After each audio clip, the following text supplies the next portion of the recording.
Sorry, je viens juste de réaliser, j'ai pas l'agenda d'imprimé. As-tu une copie? You can have mine. Ouais, it work. C'est juste à que je passe Yes, proche. Do you want English and French? No, back in English. OK. Roll call. On est tous à la caméra, so on n'est pas obligé de s'introduire. So, on va aller à l'adoption du jour de l'agenda. Motion to approve the agenda as presented for the first budget working session for the 2021 budget. Need a mover and a seconder. Moved by Councilor Konoski, seconded by Conseiller Brisson. All those in favor? All those opposed? Carried. Disclosure of pecuniary interest? Hearing none, seeing none. Didn't we have to do something before we approve the agenda? Yep, well, we're suspending the rules, so if you want to do it now. So I'd like to propose we suspend the rules of procedure to remove the question period Okay. for both days. For both days, yeah.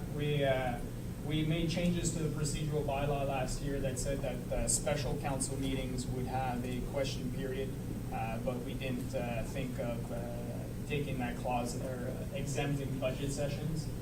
Budget sessions, we've never had question period. When it's a public document, you know, if anybody has questions on the budget, the first draft, the second draft, and so forth, they're more than willing to reach out to council members and raise questions. But you get the actual budget sessions, we don't have a question period. So Councillor Lorraine is putting that forward, seconded by Councillor Karnowski. All those in favor? We have majority, so we have more than 2/3, so we're good. So question period is removed for today and tomorrow. And then we'll move forward to item 4, 2021 budget presentation. Monsieur Leduc, Monsieur Godin. Merci, Monsieur le Maire. Bonjour, chers membres du Conseil. So yeah, first few slides, I'll just go through a bit of housekeeping, just the agenda and how the day is going to go by. And our CEOs might have a few words to say, and then we're going to go get into it. So welcome to the 2021 budget working session. Basically, to start off, just a recap of the budget timeline. So we had our public consultation meeting on September 14th. We tabled the first draft on October 5th, and now we're having both working sessions today and tomorrow, with the hope of getting back to council on November 2nd to have a 2021 budget adopted. Just out of curiosity, Monsieur Godin, just for members of the public who are maybe not aware, they look at this and they think, oh, we started this process in September. When did staff start working on the budget?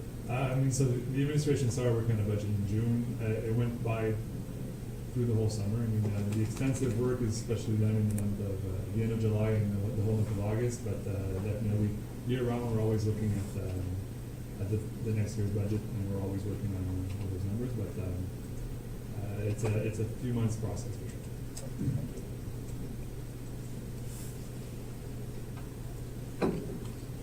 So just to give you an idea of the way this slide deck is prepared. So each council member, you do have a printed copy of the slide deck. This represents exactly what I sent to council members by email yesterday. I did send an update yesterday, so there's minor changes from what you saw earlier in the week, but nothing major. It's going to be a bit different this year due to circumstances with social distancing. One director is going to be coming at a time, so we're going to be really going through the whole budget, operation, and capital, and then moving on to the next director. I think that's the most efficient and practical way to do it. So the slide deck that you have in front of you and that we're going to be going through is structured in that fashion. So to start off, I'm just going to give a brief introduction, go over some taxation statistics, notable variances. Then we're going to go into the operational budgets and capital budgets for each department. Finish off with the capital section, especially for the financing, grants, debt, reserves, and all that. And finish off with going through the list of public and council requests that you sent to the administration. So I know council has received, Sorry. Maryse ou Joanne, c'est quoi le password pour le Wi-Fi? Russell 2013, en petit, En petit. tout ensemble. Merci. Sorry. Continue, Monsieur Godet. merci, Mr. Mayor. So council has received the slide deck in advance by email, but we're still gonna go through the deck to present the whole story. At any point in time, if council has any questions or if they want for us to elaborate on something, don't hesitate to interrupt me or the director speaking, and we'll elaborate.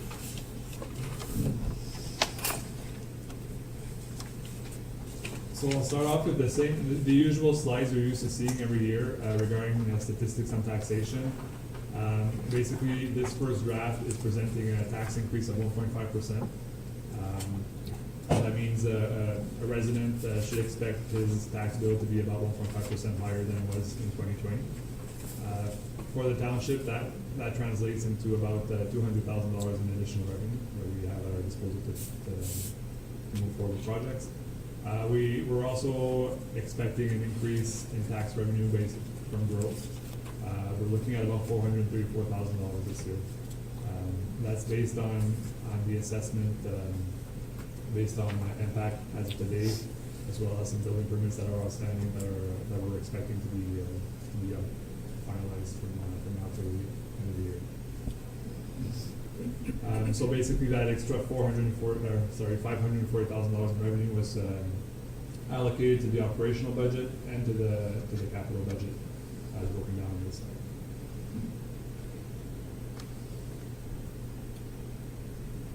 Just for a history of our tax levy increase, so like I said, we're looking at 434 from growth and 200 from that tax increase. You can see here just a bit of the last few years with the comparable numbers that we have from 2018 to this year.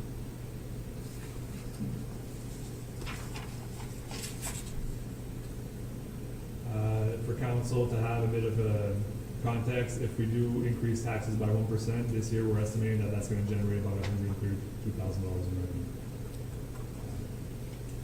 So that 1.5 brings us just, like I said, $200,000.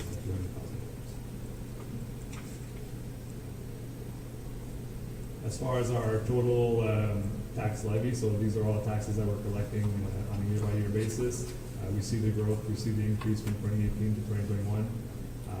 With the additional taxes from growth and from that proposed tax increase, we're looking for 2021 to have about $13,466,000 in taxation revenue.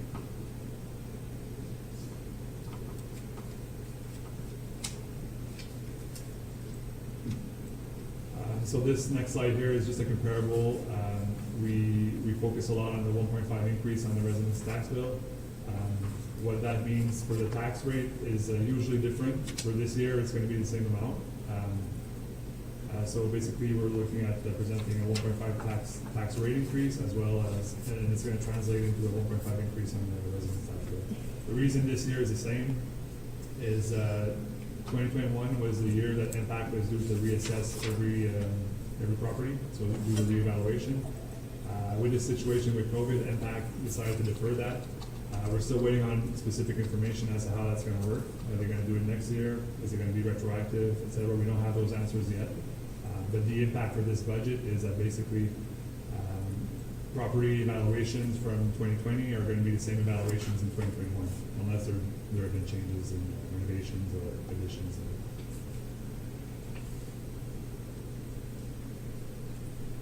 Question? Conseiller Buisson? Avec Impact, d'habitude, c'est-tu rajouté à chaque année ou si c'est à tous les 5 ans que c'est passé pour l'évaluation générale? Donc, pour l'évaluation, selon Impact, à chaque 4 ans, font une réévaluation. Donc, en ce moment, les valeurs, les évaluations pour les propriétés sont basées sur la dernière évaluation qui a eu lieu en 2016. Donc, sur le bill de taxe, l'évaluation qui est démontrée sur la facture de taxe pour un résident représente la valeur de cette propriété-là en 2016. Puis ça va être mis à jour une fois qu'Impact voit de l'avant avec l'évaluation. Juste vérifier aussi, quand il y a une augmentation de la valeur, ils vont séparer l'augmentation sur une période de 4 ans. Donc, ils vont augmenter 25% chaque année. Puis si jamais ta propriété il évalue qu'elle est plus basse, ben là, il te le donne tout de suite à 100%. Exact. Donc, encore ici, c'est pour vous donner du contexte par rapport à une augmentation de 1,5%. L'évaluation moyenne en 2020 pour les propriétés résidentielles à Russell, c'est 340 000. Donc, avec une augmentation de 1,5%, on regarde une augmentation peut-être environ 26 en moyenne sur la facture de taxe pour le côté municipal. Pour l'année. Pour l'année, c'est ça. Question? Conseiller Laurent? You don't see it much. Well, and just to show the last point there too is, you show 1.5 is 26, but 1% is 17. So we just want to make sure that people understand that every time we talk about percentage, 1% increase is about $17 in this. That's correct. So we're gonna cut the coffee a month. Right, so to give the full context, a 1% increase for the resident represents $17. It represents about $132,000 revenue for the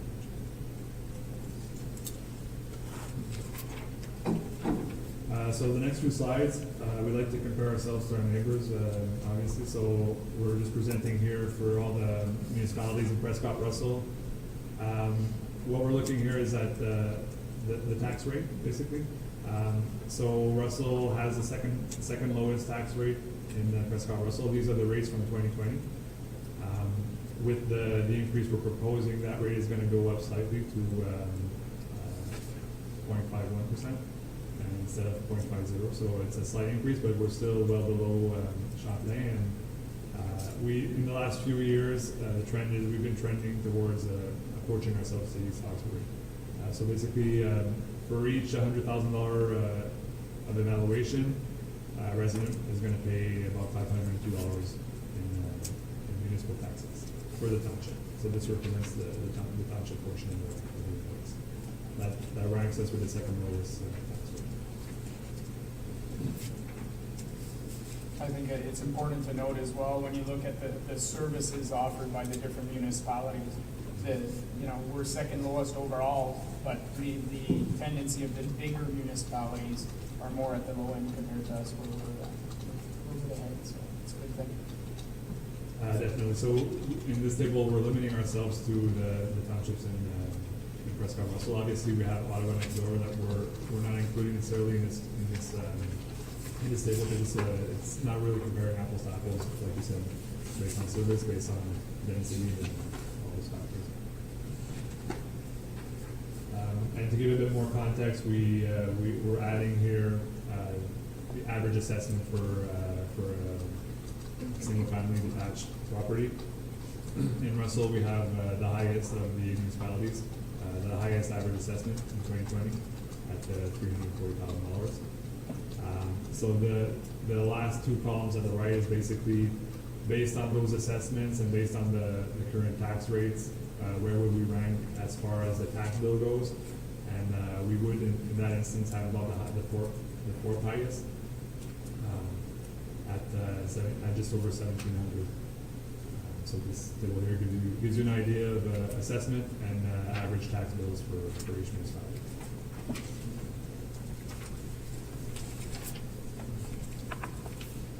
And finally, just another one, just for information purposes. What we're seeing here is essentially how the tax bill is split. So when we do send invoice to our residents, we also act as a collector for the United Counties of Prescott Russell, as well as for school taxes. So those two items are also included in the invoice we send yearly. So of the invoices that we sent, about just under 45% of the invoice is revenue coming to the township. The rest is going to other entities such as the United Counties and the province for the school taxes. I think it's important to note as well, when you compare it to the other slide before, where the average household in the township is paying $1,700, the reality is that only about $770 actually stays with the township. The township collects all those taxes, but we're giving a majority of the 55, almost 55% we're giving away, and we're just playing the collector, and that's it. So. I'm sorry.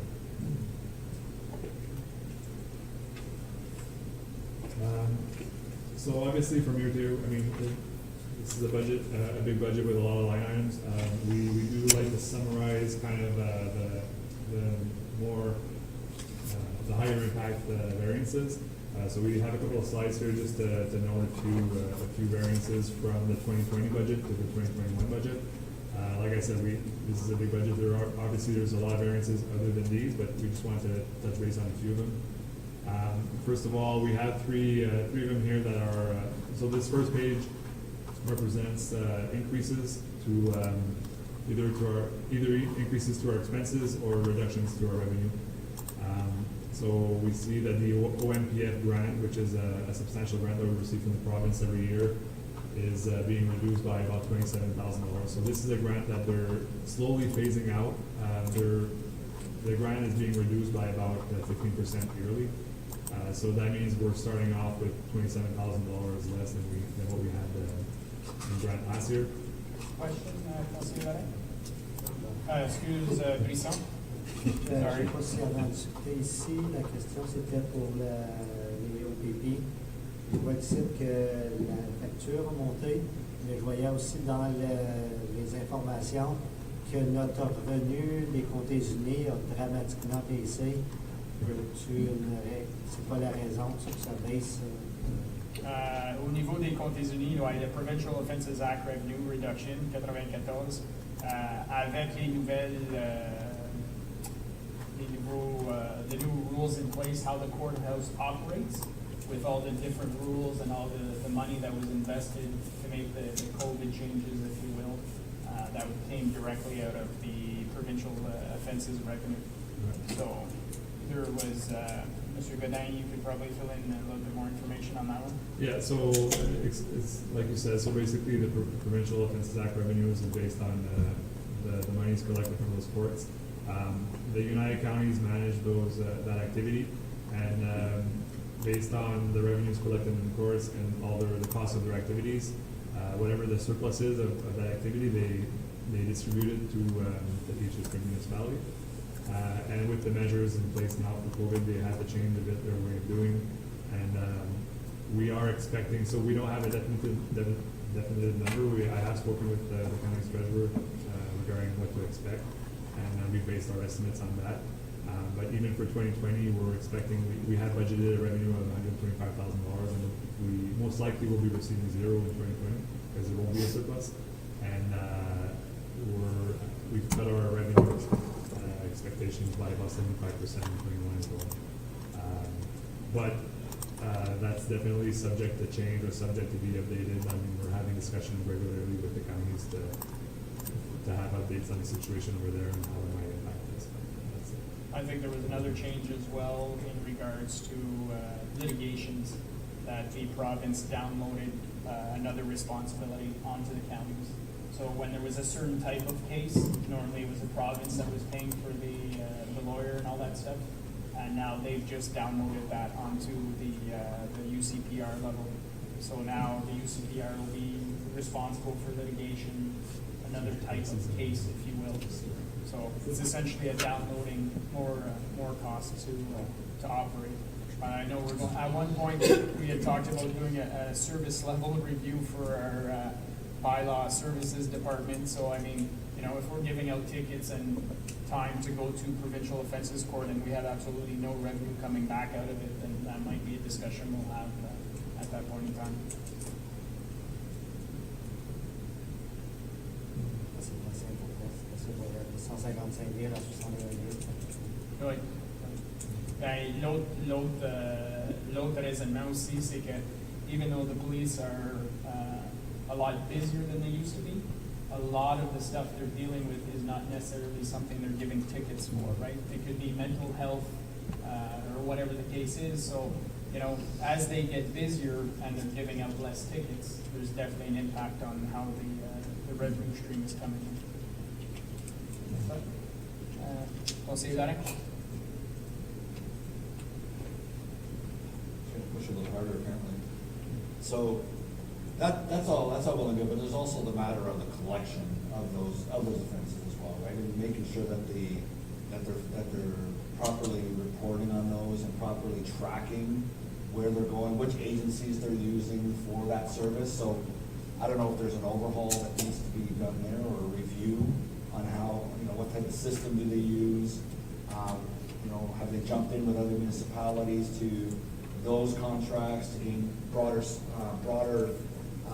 market share in the industry? Because if they're out on their own, and I'll use, Niagara, Durham, Ottawa, they all jump into one RFP, while the other municipalities are able to jump in, but if they choose not to and do it on their own, then there's the scalability of it when you get to the agency going, well, there's this little municipality over here that has, when I say little municipality, I'm talking United Counties, where they have all of them, going, well, there's only a small value here, whereas there's a large value over here. Yeah. Well, if I jumped out all this in, well, now we get lumped in with the bigger pie, and there's more emphasis made because those agencies now want to ensure that they're gonna make their money, and they put more effort on it.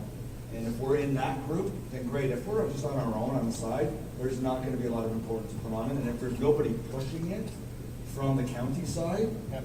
and really getting on them and questioning them and, cracking the whip, if you will, then that's where we see less revenue coming in on that side. So Good we point. need to make sure it's an all-encompassing situation. It's not just all those other factors, Mhm. but there's also that collection side that, I know I've said it a few times over the years, but I think there may be an opportunity at some point for somebody to go and take a look at this. Yeah. Thank you. Monsieur Leduc? Bonjour, Mr. Conseil, good morning. Yes, I would think if this is the second year where we've lost significant revenues from the counties, and as our levy increase, our share of loss is increasing. So I think your suggestion, Councillor Doreen, is a good matter of topic to bring back to council at one point and maybe discuss further in public and then send a resolution to the counties, assisting the mayor with their discussion of whether regarding what are we looking for. And because if this is the case, then we know what to expect, but at least if we have asked questions, we will get our answers and we'll be satisfied or dissatisfied, and maybe the mayor can then, from those responses, bring back another resolution regarding some amendments on their practices or whatever. So we'll bring that back in the next few months. Perfect. Merci, Monsieur Leduc. Yeah. Councillor Kanowski?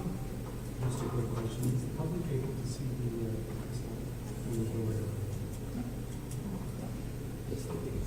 And someone just sent me a note that they can't see which Yeah, it's sweet. it's a little far to see that. Then they have it zone out. Monsieur Leduc? I think there's a question about public having access to the slide deck. Yep. I think I'm going to ask the communications department to put it on there as fast as we can. We were expecting that to be done later, even tomorrow, but we can probably do that now if people are watching the slide deck at the same time. Yep, not a problem. We'll put it on the website. I'll be exiting for a few minutes and coming back.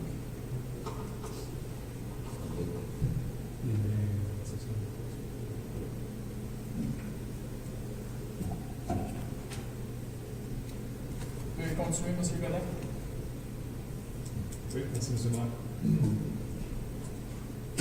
So those three variances that we just spoke on are kind of out of the township's control, so it's kind of a starting point for preparing our budget. Those are some adjustments that we have to make. The next few ones are within the council's control. So I'm just going to go over a few of them, and these are mostly strategies we have touched on in the past. The Red Complex funding strategy, so we are increasing our contribution to the Red Complex reserve by $150,000 in 2021. Later on into the departmental slides, we'll go into more details to see what that means.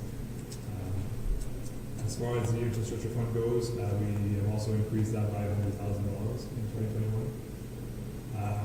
Currently, our payroll, for the cost of living adjustment, we've included an increase of 1.5%. Mr. Dizik is going to touch on that as well when we present some slides.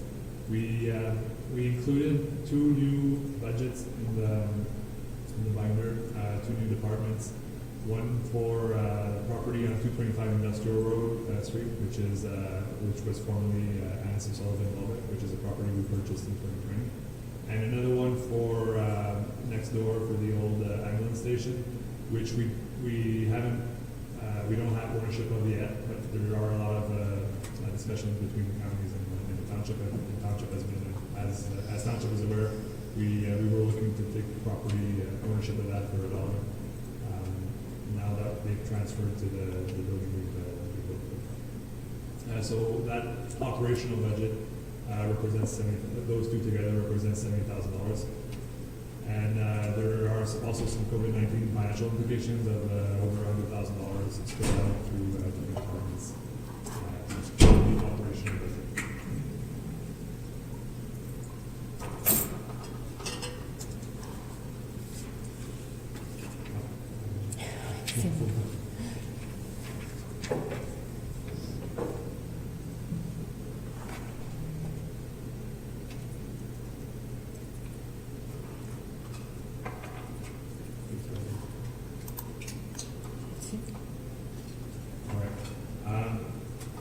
This second slide here, earned variances is the positive variances, so the revenues that have increased or the core costs that have been reduced.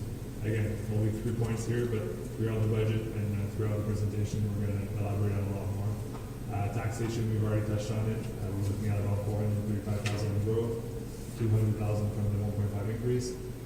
And in our operational budget for our equipment, in 2020, we had budgeted a rental for a grader, but we came back to council with a report on that. It was beneficial to purchase it instead of renting it, so that does clear about $57,000 in operational cost for rental.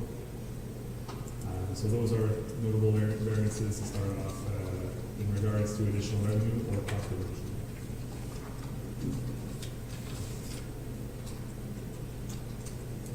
So just to touch briefly on operational grants. So these are grants in our operations, not for capital. Just a presentation of the 3 major grants that we do receive on a yearly basis. OMPF, like I said, is reducing by about 15% yearly. The Stewardship Ontario is a blue box program. We are anticipating to receive more revenues for that program. The transit, the gas tax for the transit, you notice we haven't budgeted any, and we will touch on that later on in the presentation when we discuss transit. So that's a high-level overview of grants that help our operations.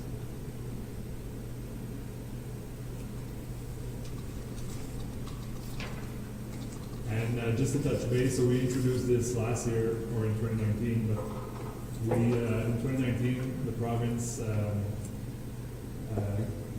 offered a grant to the municipality to look at our services and making them efficient, helping efficient practices to improve our service delivery.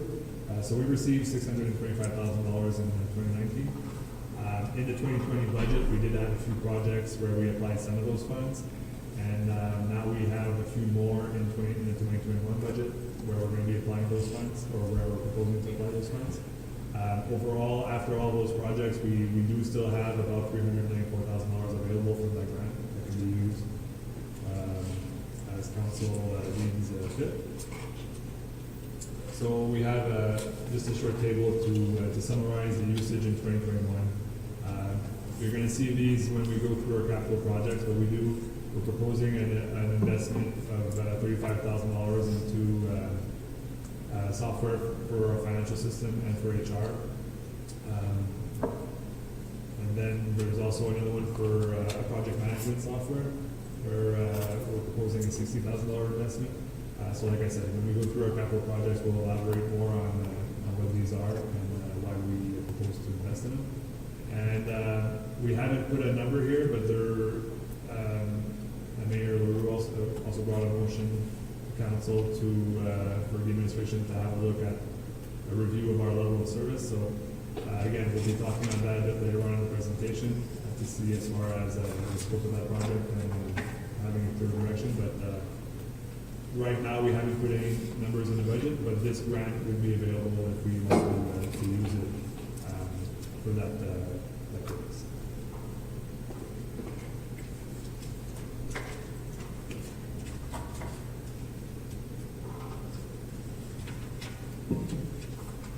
So basically, that was it for the introduction. So now we're gonna be going into slides for each department to go through our operational budgets and our capital.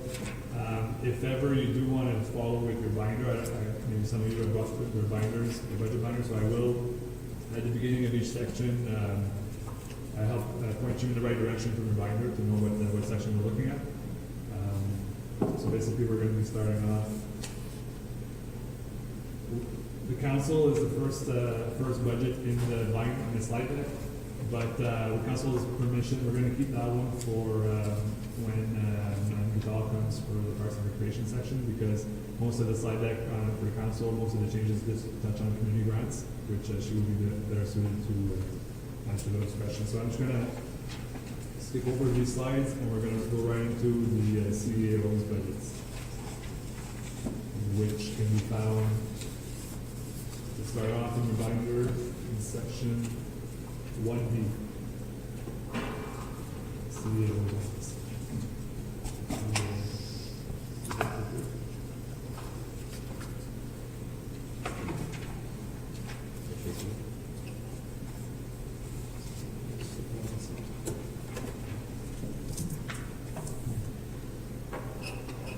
Donc, je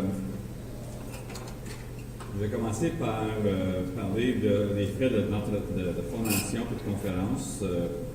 Et puis on a demandé ça à tous les départements de l'organisation, where we've asked the department heads to review those lines. Due to COVID, a lot of conferences and seminars are being held online.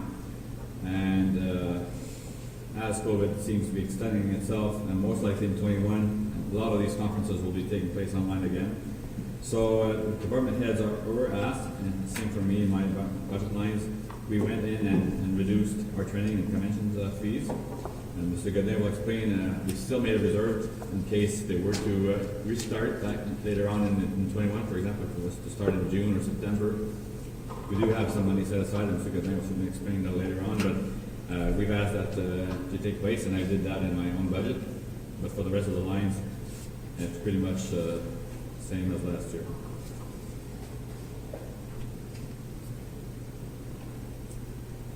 If we go to human resources, section 1C,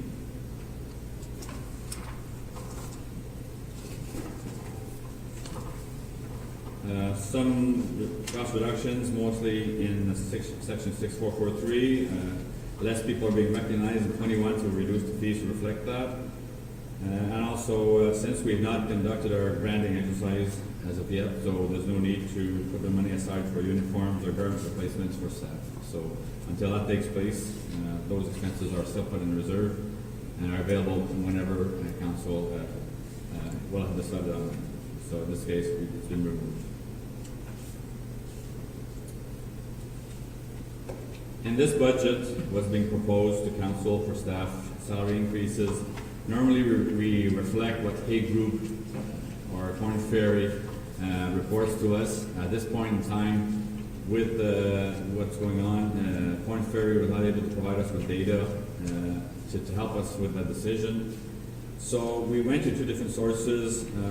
To your left is a chart from the Canada Conference Board, where they expect the Ontario project of salary increases to be at 2.2. Canadian average of 2.1, but for us in our budget, after discussion with department heads, we proposing to council a 1.5% cost of living adjustment to staff. On the right-hand side of the deck, you see that there's another chart, which is the COLA, the cost of living adjustments that we've. It's from StatScan. So at this point, nothing was available for us, but you see the previous evolution over the previous years as to what was given to staff and how it was compared to cost of living in our area. So the 1.5 is reflected in all salary lines through the budget.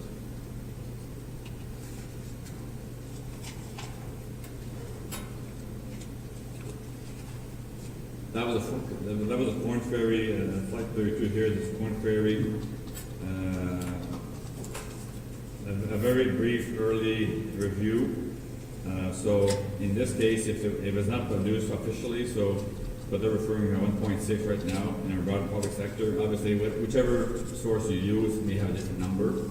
So there we have, what, 3 or 4 numbers that are up there regarding salary remuneration. And what does that 1.5 reflect on our budget? Well, that represents $124,000 overall. As you know, there is a group that is salary protected, or a green circle, which means that they get 50% of the raise approved by council. So in this case, if it was 1.5, then 9 people are getting only 0.75% cost of living adjustment. So that's the impact received. So that group represents 1,796. So that's what forms the 124,428.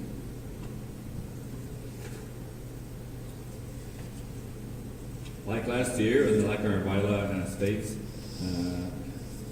sorry, I might as well hit on my time. As far as the benefit lines that you've seen throughout the budgets, it covers the line, or renewal is from September 1st to August 31st. So we had a good renewal last year. So our average increase was at 5%, and it was covered. Normally we put 7.5% in the budget because we knew our cost was lower from January to August. So it's 5% from January to August, and we put in 7.5 as we normally do every year from September to December 31st. So there could be some potential savings there depending on how our renewal ends up to be in July. And in this case, any surpluses in the HR benefits, same thing as salaries, they're put into our HR reserve as per policy 217-119.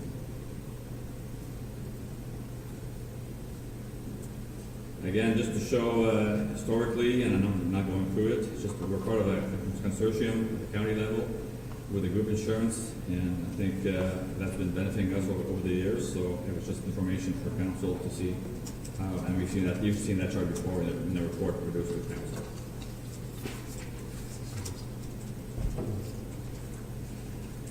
Mr. Mayor, members of council, I'm just to confirm that the presentation is now made available on the website for the public to follow. And those listening, we're now at page 36, if you're following us on the slide there. Perfect. Thank you very much, Mr. Rizzo.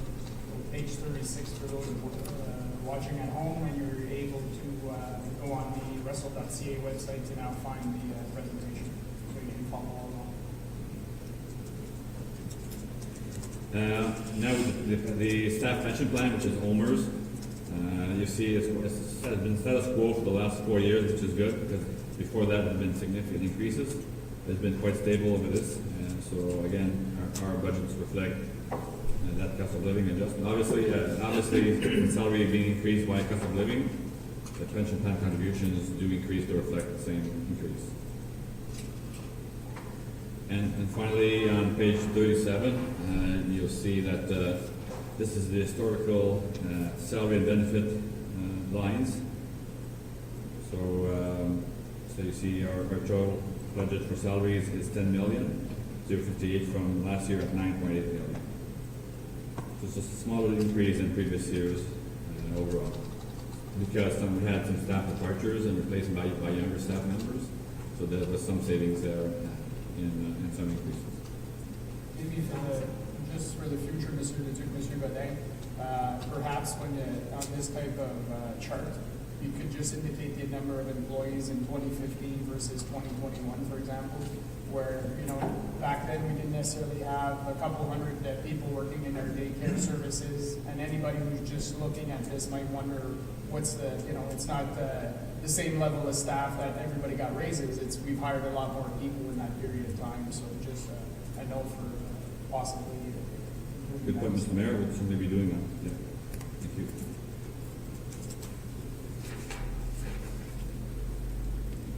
Next slide, it's about working conditions. Again, we have a bylaw that states that every year from August to September, staff are invited to send to me requests for amendments to the working conditions. That's taken place, and we have about 3 or 4 to review with our HR committee.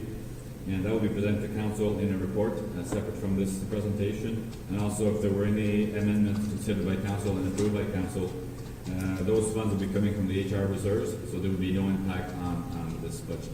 So if it comes back later, there will be no impact on the budget.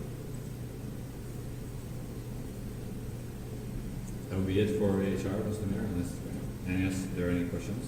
Any questions, members of council? I see no hands. Conseiller Buisson? Non, c'est pas sur la présentation là. C'est juste que je voyais dans nos notes, la section 1A, c'était sur le conseil, puis dans les slides, c'était pour la chose du community grant. Oui. Oui, ça, cette section-là appartient au budget du conseil. Donc, tantôt, lorsque Mme Guitard sera ici en tant que récréation, on va revenir avec cette ligne-là. Oui, dessus, mais dans notre cartable, Oui. la section 1A, Oui. c'était pour les dépenses de conseil, Oui. de conseiller ça. C'est pas dans les slides. Je ne vois pas dans les slides les informations-là. C'est pour ça que je me demandais quand est-ce qu'on va en parler. Donc, si je peux me permettre, pour le dépassement du conseil, les seuls diapos qui sont dans la présentation sont par rapport au community grants. Le budget, en gros, pour le conseil demeure quand même pareil. Mais je dirais que si vous avez des questions, si vous avez vu le budget de gestion RAD, vous avez des questions, ça serait peut-être important quand même de le revoir, à moins qu'on le passe en même temps que le grants plus tard. C'est pas ça que je demandais, j'avais une question, mais c'est pour ça que je demandais si c'était dessus. Ben, il est aussi bien de demander tout de suite. C'est pour ça que j'avais recommandé quand il y avait des questions sur des line items dans le budget d'envoyer à l'avance. Ben, if you have a question, ask it now. Ouais, c'est général, c'est pour ça que c'est juste que je voyais dans la section 1 que le salaire des élus a baissé. Puis je sais que le salaire par meeting a augmenté parce que au lieu de 50 à cette heure, c'est... Monsieur Godet? Mais comment se fait que ça a baissé? Parce qu'on avait dit que d'habitude, ça suivait l'augmentation, la même chose que les employés. C'est ça. Donc, ce qui s'est passé pour le salaire des membres du conseil, quand on a préparé le budget 2020, il y avait encore des discussions à avoir par rapport à certaines, si les conseils suivaient le coup-là, puis il y avait certaines questions, des discussions qu'il y a eu par rapport au salaire du maire. Donc, au budget 2020, on avait inclus plus de fonds en préparation à ces discussions-là, dans l'éventualité qu'une décision soit prise d'augmenter les salaires. Mais finalement, la décision en 2020 qui a été prise, c'était de pas. Il y a eu une augmentation, mais pas autant que prévu. Donc, c'est pour ça que le salaire 21, dans le fond, on revient à l'actualité. Monsieur Leduc? Je pense que si je comprends la question de M. Brixon, c'est est-ce que les membres du conseil vont avoir leur 1,5 et que le staff va avoir? La réponse est oui. OK. C'était ça ma question, parce que je pensais que c'était ça qu'on avait voté, qu'on avait dit qu'on suivait la même augmentation que les employés. Bon, pas que je voulais plus d'argent, mais juste clarifier si quelqu'un me demandait. OK, merci. Parfait. Merci. Donc, la prochaine section, c'est la communication marketing. So, in this section, I still put in this year $10,000 for branding. I think where I want to go with this regarding branding would be we have created this committee to review the Russell name, or the Russell namesake. I think once that exercise is taking place, maybe we'll bring a report to council. Maybe now, how does that? Will there be any change on the township namesake? And could there be a change to the logo or any other branding that township may want to encounter once that exercise is taking place? So I put money there. It's coming from reserves. Also, so if nothing happens. But following that namesake review, council is tempted to consider this. There'll be money in the budget available for our director to say, can you review something from the branding exercise or from the namesake exercise? So it'll be there, available to council that is required. If not, then there's no issues. But if you need to, there'll be money there for that. 6442. Sorry, question. Conseiller Tarnowski? Juste pour clarifier ça, est-ce que dans ce cas-là, si on a une section éducation qui vient avec ces recommandations-là, ça viendrait de cet argent-là aussi? La section éducation n'est pas ici. Par contre, on n'a pas de l'argent disponible dans branding exercise. Donc, si ça dépassait le 10 000 pour une section formation ou autre, on pourrait toujours aller là, trouver l'argent là, comme on pourrait trouver l'argent ailleurs sur la formation du personnel ou du conseil ou du public. Ça sera pas un problème. As we get more and more into social media, 6442 is a better tool to assist our communications department in scheduling posts. We have some posts coming out on Saturday and Sunday. I rather have staff do the work on the week and then be scheduled, and it goes up by itself by a software. And also, we want to have a SurveyMonkey right now tool with only English functionality that we used to have. Now we're going to have the bilingual version of it so that we can have both surveys done in French and English on SurveyMonkey. Then we'll go to start working on a community garden conceptual cost. I think at the environmental committee, Parks and Rec committee, we've had the discussion, but I've had that on our radar for a few years. Mrs. Beeler has started working on this. This year we were more finalizing a concept. Later on today or tomorrow you'll see our proposed location, but certainly we would like to work on a concept regarding what it's for, because there's different versions of a community garden, but we'll propose some concepts to council and then you'll be deciding on that. But to come up with those concepts, we'll be spending some money on that. Also, we felt that we needed a little more money promoting the township, as we're running low in our inventory of promotional tools, so we added $2,000 more for that. Also, we've revamped our new resident package. Obviously, it's more online version and some paper version. And with COVID, we had not a chance to really broadcast it, but certainly we revised our new resident package, so there's some cost to it. That. And finally, at no cost though, in our 21 budget, unless it's carried over from 2020, our website redesign will be completed by the end of February. So it'll be shown in the report probably in February what the new design looks like. We've been hard working at this since most likely June. So there's some results coming soon at the council to show how it's going to be easier for people to use our website and access data and get quicker to the document they're looking for. So that's basically what's planned for communication and marketing. Juste une question, quand on parle du nouvel matériel pour accueillir les nouveaux résidents, est-ce qu'il y a certaines entreprises qui auraient été approchées avec cette trousse-là, qu'ils ont dit comme des rabais pour aller magasiner localement, tout ça? Est-ce que ça a été étudié, cette possibilité-là? Je ne sais pas exactement si c'est dedans. Ça a été discuté à un moment donné. Je vais vérifier avec cette question-là, M. Luxon. Je ne suis pas certain. Ce n'est pas notre phase principale, l'information, mais il peut sûrement avoir quelque chose de développé à ce niveau-là. C'est que justement, quand les nouveaux arrivent, je crois que ça serait une bonne place s'il y a des entreprises qui seraient prêtes à mettre de leur publicité, de leur rabais dedans, que ça serait une manière de faire encourager le local. Si les compagnies sont prêtes à vouloir donner quelque chose. Oui, mais sauf qu'on ne voulait pas développer un headbag non plus. Ouais. C'est un guide d'information pour le public sur nos services, sur tout ce qu'on offre, qui est déjà beaucoup. Donc on ne veut pas non plus un headbag qui est plus gros que mais par contre, on peut sûrement travailler une façon de faire pour démontrer un lien sur le site web ou un autre document qui peut référer les gens sur les points de vue. Just a question vite fait, M. Lézé. Not included revenues SNC grant of 300. I'm just curious what's that in relation to?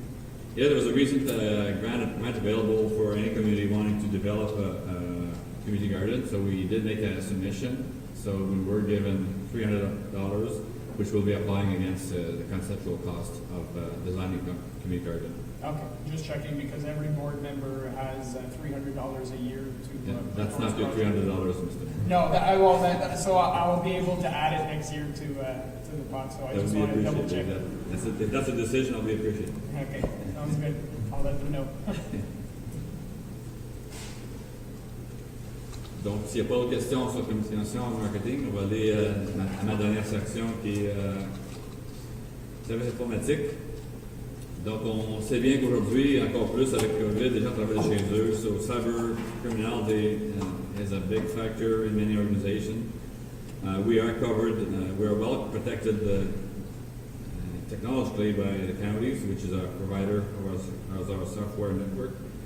But certainly, from our insurance protection coverage, we'll be seeking to add that coverage from our insurance company to protect ourselves against cybercrime. So that's something we did not have before, and so we'll be adding that as a coverage if council approves this budget. I think it's definitely something we need, considering that Nation Township just this last year, I think late last year, got hit with a cyber attack, and considerable amount of work had to be done into that, so definitely something worth investing in. Also, we've increased our higher optic fiber speed for this building and also for the other buildings that are tight and related to this building. Fire department, our public utilities office, elsewhere we in our arenas connected to us. So we have various buildings connected to our lines, and fiber optics was made available to us, and now there's a higher version of it. So there's about $300 more a month, but certainly it really works out quite good with when you're working with a faster speed, getting access to documents, and so it's definitely working better for staff. And also, we've added 4 more computers last year, so there was 4 more Microsoft licenses cost in our budget.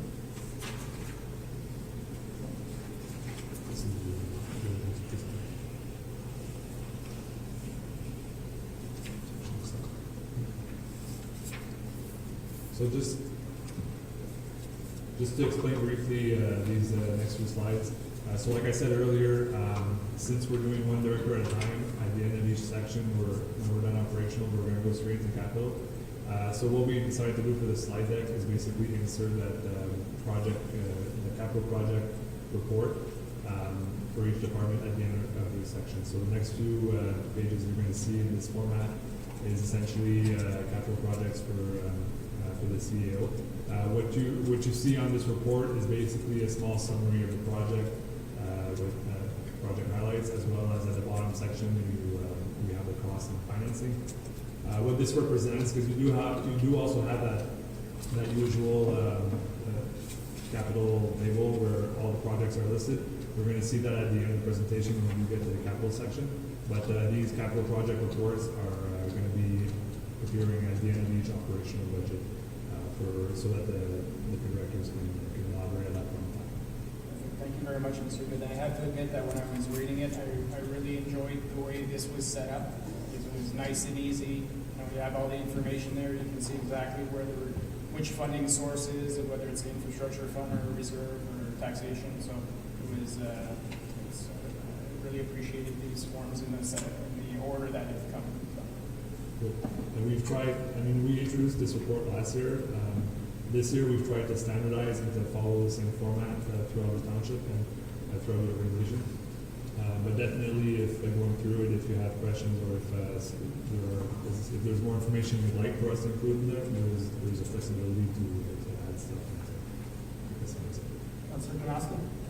Just on that note, I appreciate the flow through that as well. The only thing that I find really vague on it, and for me to judge it, is when it says impact on the level of services, it just says it improves the service. And then impact annually, it doesn't give a lot of detail. So it gives us the initial cost, but really it doesn't give us much more. So to me, it's pretty hard to argue that it's worth it or not. You know what I mean? Mr. Good. I appreciate the comment, Councilor Johnson, and I agree, and I think that part of our business plan in 2020 for the asset management committee is really one of the items that we had on our business plan was to work with the departments on our asset management strategies and to evaluate the database and to be more in tune with the concepts of levels of service and requirement. We haven't gone through with each department yet regarding that exercise, but the goal is for these reports to have a bit more information than what we're presenting now. We still do want to explain to council if we're maintaining a level of service or if we're improving the level of service, just so you understand that by improving it, we are increasing our annual requirement. But there will be development on that end, and for sure we'll try to bring some more complete information to council in the future. on that point. If we are increasing the level of service, I would want to see, it's not just the initial cost, but how much is that going to affect asset management? So if we're putting, $100,000 worth of sidewalks, well, there's an annual requirement to replace that down the road. I'd like to see that number in the future.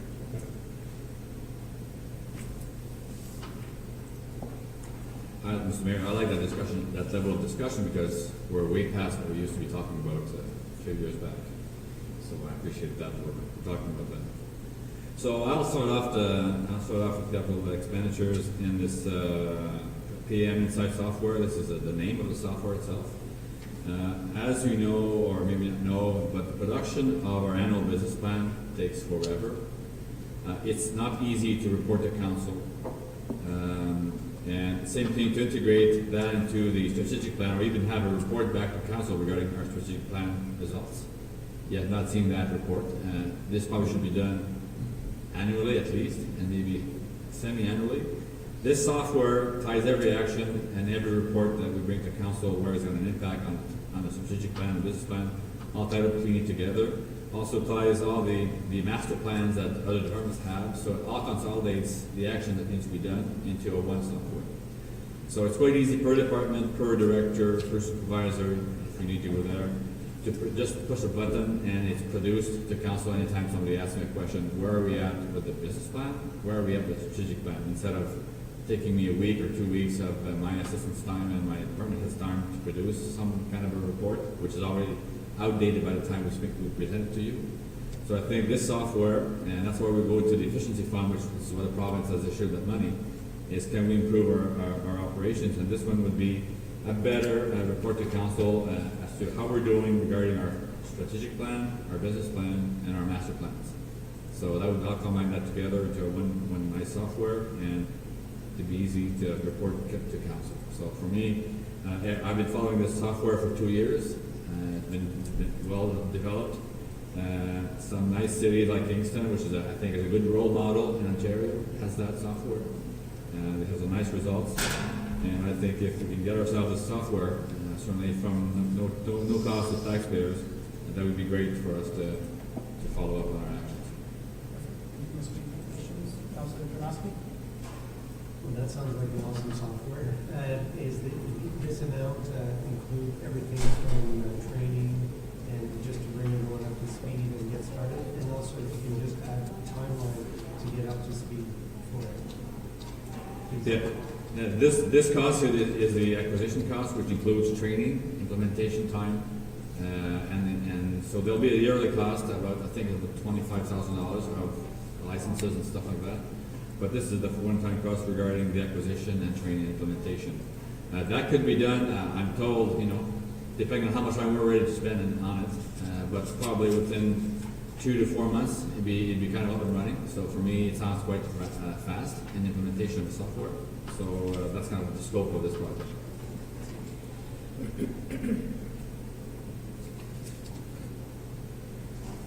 Next project is the historical site plaques. As you know, this year we have planned 4 site plaques per year.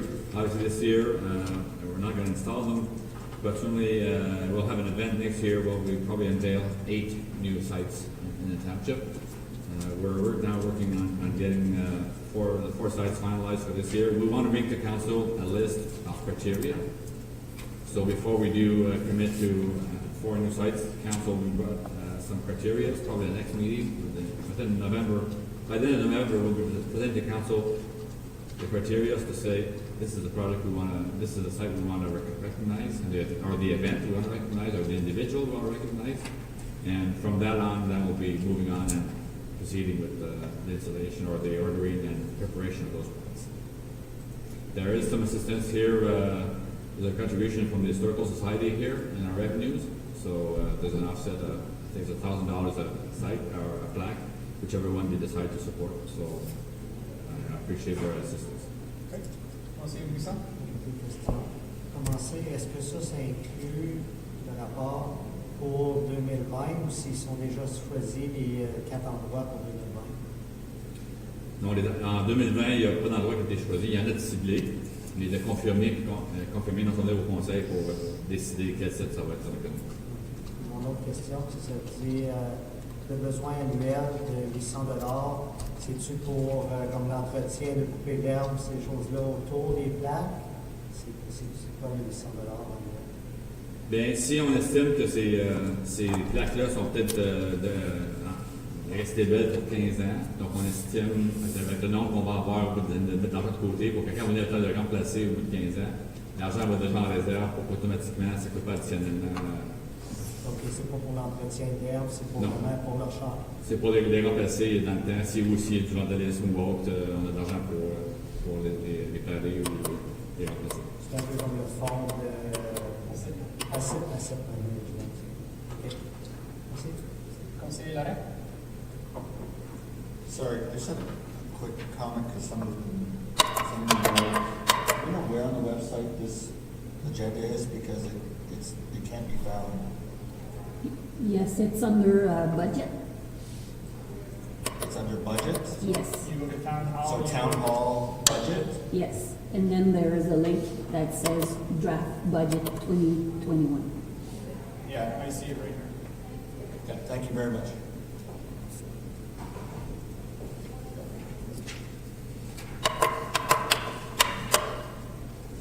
Okay, d'autres questions là-dessus? Non, je peux continuer. And our last expense is we've been doing this for many years now. Annually, we use $30,000 to replace our fleet of either computers, monitors, anything related to software or to the network. We do that to replace any parts that need to be replaced. So this way, we're consistent. It's cost certainty regarding our network, and we spend that every year. Now, we've taken about 4 to 5 years back in technology. So whenever a computer was produced 3 or 4 years ago, we'll keep it online for about 4 years, 4 or 5 years, and then it expires and replaced.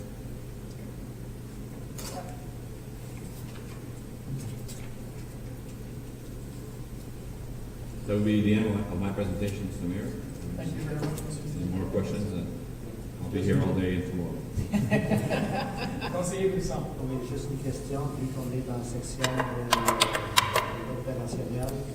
Est-ce qu'il y a des plans pour Centre-Ville, pour la bâtisse qu'on a acheté, qu'une partie du staff cette année va être déménagée? Est-ce qu'il y a des coûts qui ont été mis dedans pour que justement dégager un peu ici, qu'il y ait comme un département au complet qui déménage tout de suite cette année? Monsieur Leduc?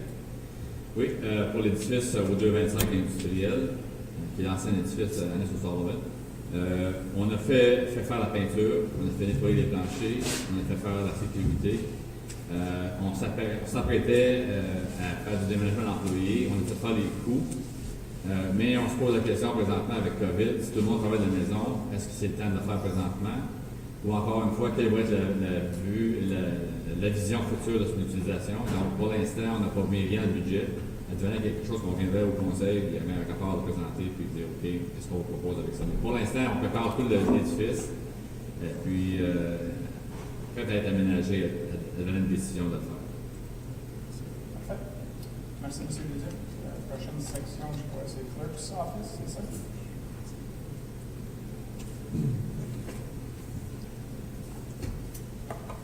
Oui, donc, so next section is section 1D for the clerk office. Let me just go through this. We just went through 40 slides in an hour, so that's a pretty good rhythm to go through. Good place. Good morning, council members. Yes, so mine is pretty the same thing as last year. So there's a stability in user fees. Even though we were out of the office for a while, we did catch up on the marriage license coming in and out of the town hall. And well, the same GL account was created for the election, so it's now separate than from the clerk. And I added 2 notes with respect to 2 items that were on my, I'll remove this, maybe it's going to be easier. 2 items that were on the business plan, just so that you know they were not added in the 2021 budget. So if council wishes to go forward with one of these or explore, we'll need to add them on. So the first one is to explore additional bilingual services for council meetings. So we did check what it would cost and what it would imply. So that was like translation, like simultaneous in French and English. So we have the cost for that, but nothing is in the budget. And the second one is to explore governance models for number of councillors and representation. So this is not completely finished for the year. We've started the research, but we're not finished, but it's not in the budget for next year. Questions, Councillor Associate? Yes, so what's the cost for the simultaneous translation? Well, we received two different ones. One is from Mr. Hulot, that used to do it for the counties at one point and here as well. I can find it for you. I don't have it with me at this moment. And the other one was from an Ottawa company, but it seemed like it was used also through the same channels. So it all depended on the cost per hour and the setup, and there was different things included. But I can find out the information and get back to you later if you wish. Conseiller Bisson? C'est ça, il avait mentionné pour les frais, comme on ne devrait pas être des gros, mais comme des licences pour les différents tirages, tout ça, à cause du COVID, ça a tout été annulé. Comment ça a reflété sur le conseil. C'était cost recovery, ça fait que ça n'a pas rien coûté, puis c'est parce qu'il n'y a pas eu d'argent.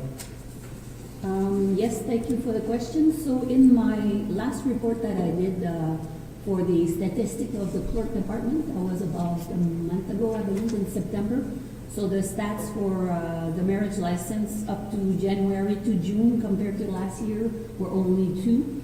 For the lottery licenses issued, those were lower because there was no request from the residents and the organizations because they could not go and sell tickets. So up to June, we had in last year 15 licenses issued. This year only 7. And we're not expecting any up to December because they can't go door to door unless it's Nevada's break open tickets. So we had a couple of those that requested because they can go ahead and sell them in the businesses. Yeah, I think in regards, Councillor Bisson was looking how much of an impact, but a lottery license is what, $50?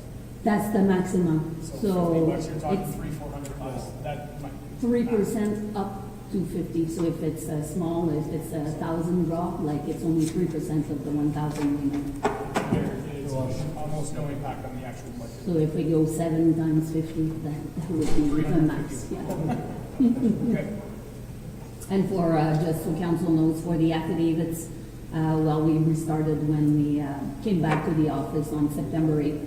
So when people come here and the commissioner votes, so these have been less for sure for the period we were with. So that was a big, but it's $15. So there was 54 last year up to June, and now we have 17. So that's a big difference, but it's $15. Yeah. And for the rest, well, the freedoms, that's the same thing. It's $5 no matter what we were here or not here, and that's all the other revenues we have. Perfect, thank you. Mr. Lindsay? Yes, I have the information regarding the cost for the translation. The translator, Mr. Legault, has a cost for his services plus the rental of the equipment from a company called Vice Versa. And I've got a quote from Vice Versa about, I'm doing this completely, but the Vice Versa cost is about $15.50 per meeting for a 3-hour meeting. $15.50? Yeah. Like 1,500? Exactly. Okay. Per meeting. So you're looking at least 3,000 to 4,000 a month. yeah, so times Well, so 12. 50, 60,000. It's close to between $50,000 and $60,000 because of some traveling time. I'm sure it's not virtual, those kind of things. So, but that's kind of the basic. We did not have it completed yet, but that's an average per meeting. Thank you. Thank you.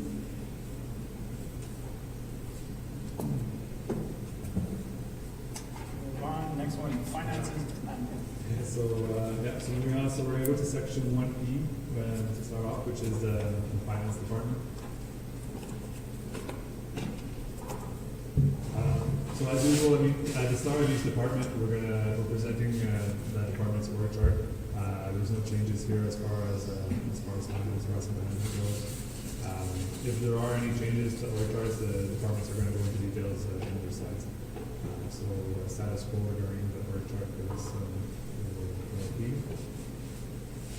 so as far as section 1E, so for finance, no major changes in the operational budget. Mr. Duduc did touch base on conventions and training costs that were reduced in his budget. We've asked all departments to reduce their training, convention, and travel costs due to COVID. The reality is a lot of conventions aren't going to be happening, or they're not going to be happening. They will be happening virtually and not in place. But there's still a lot unknown as far as that goes. So what we've decided to do is each department cut those lines significantly. Overall, it represented a decrease of about $60,000. But in the finance department, so just so we can have a central line, we did create a $40,000 kind of community fund where if there are some announcements that certain conventions going on as originally planned in person, well, we will have that one fund available to be able to send staff over. So you will see in the finance department there is an increase of $40,000 to our convention line, but essentially that's also matched by a $60,000 reduction from the so overall that represents a reduction of $20,000 for the as far as convention. Councillor Kanowski, go ahead. Just so I understand how we're accounting for it, so this is like a holding account. Is this like a holding account? Because we're anticipating those decreases. Because right now the net decrease is about 30% if you combine the whole township. That's right. At this point, I'll just mention, I know we're coming back to council's budget later on, but for our discretionary accounts, which are used for a lot for conventions, that kind of stuff, that wasn't touched at all in this case, right? No, we haven't touched it. And I'm just looking at the previous years of how much council has used in their discretionary budgets for conventions and stuff, and we've never gone even close to the maximum. I'll suggest that we have a reduction there as well and do our part. Because we could easily cut those budgets in half and still be within what we've spent in the last few years, especially for 2020, because we know that there's Obra is already announced, Rome is already announced, there are virtual meetings. There's not going to be any traveling costs and stuff. So, Mr. Duduc?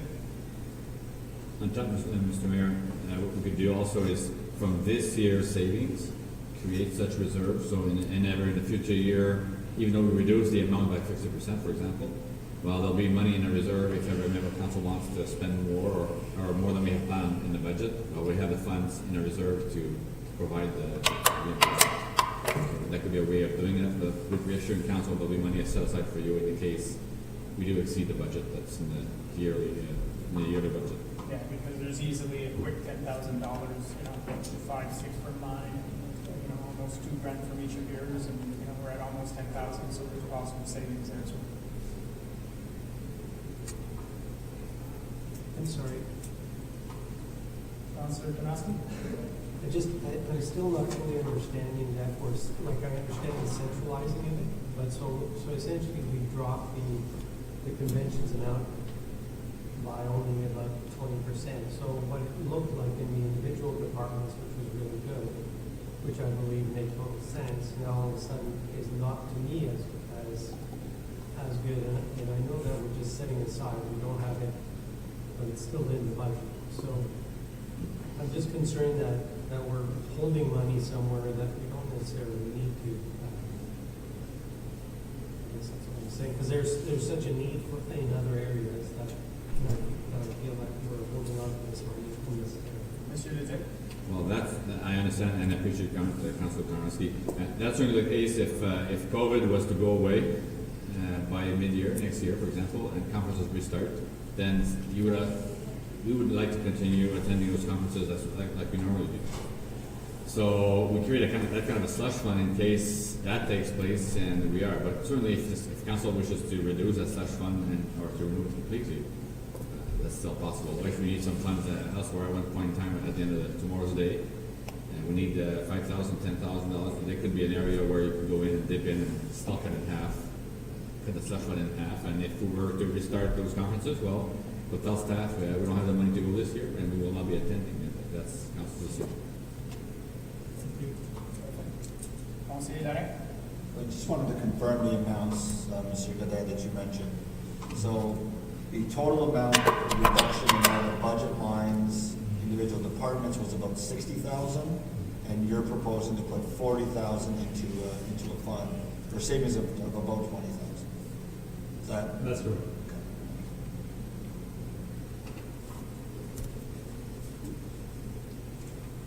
So I've taken note of that line that if ever we do find ourselves in a situation where we need a reduction, there is potential there. And the same goes for the councillors' discretionary funds. I don't know if you want me to wait at the end or if there's a number or a percentage now of the increase. We're looking at about for the five together, it's about $25,000 in discretionary funds. So maybe what we can do is at the end of the presentation, touch back on these two lines, the slush fund. Yeah, once we start looking at all the asks, if you want, from council and cost for stuff, we'll have those, we know there's a little bit of a buffer in there. So we'll take note of that. So back to the finance department, other than that change, the operational budget is relatively the same as previous years, so no major changes.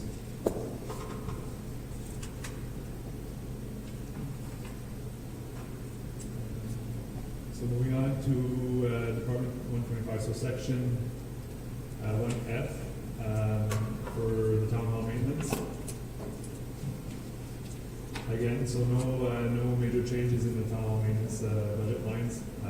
Minor adjustments here and there just to better reflect our previous year's actuals. We're always looking at making sure we're budgeting right. So other than that, the bottom line does maybe pretty good.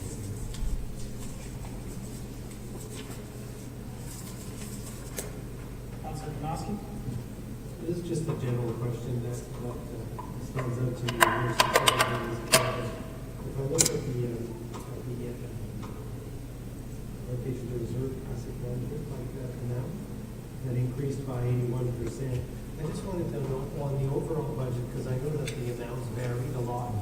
What was the approach in the process like that made you decide this one's 80% and one is 20% and so on? Mr. Godet? Yes, Mr. Ma. So it's a good question, Councilor Tomasky, and I was going to touch base on that in the asset management session, but I can describe it now.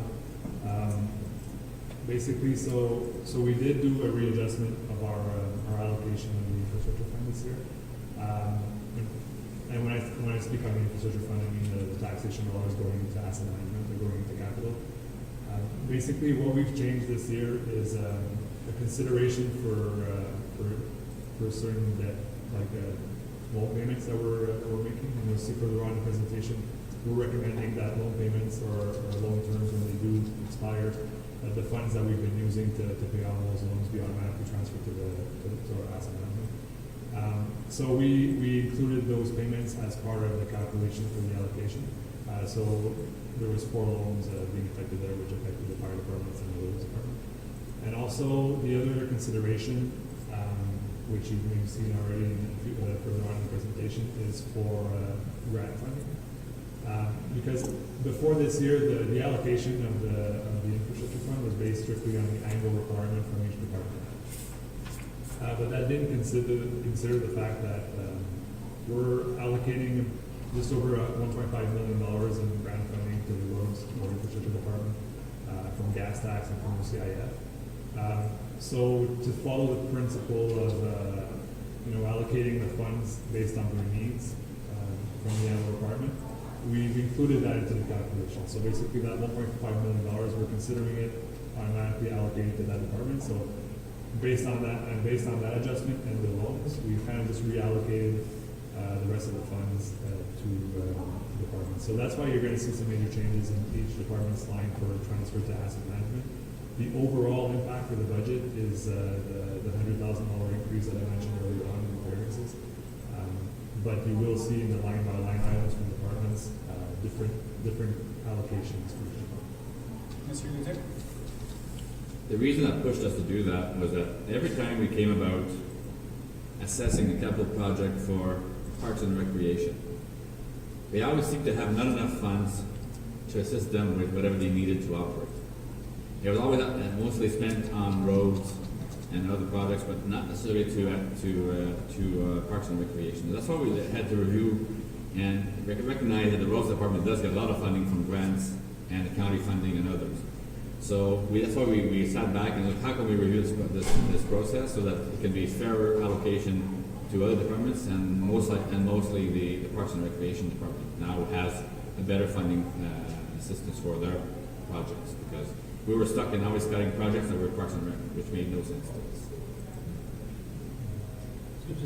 So I think I understand, but what was the rationale? So I got the rationale, but what was the ratio based on it? When you take the 100,000 and you want to divvy it up more fairly based on using the grants that are coming in, that makes total sense. But what makes you decide to go 80% in this department and 20% in a different one? Is there like a mathematical, logical approach to that? There is. So we have an asset management software which we use to track our assets and to track the annual requirement for each asset, basically. Right? So, I mean, the simple calculation for the annual requirement, if you don't have a more in-depth strategy implemented, is taking the asset's cost and dividing it by its useful life. So basically, the amortization of each asset. So for each department, there is a total annual requirement based on their database or based on the list of assets, and we've calculated the ratio based on that total. And the difference this year is at $1.5 million in grants, which was essentially represents a reduction in annual requirement for the infrastructure department since it's Okay, thank you. Okay, that's it. So that was kind of a good preamble for the next department, which is asset management.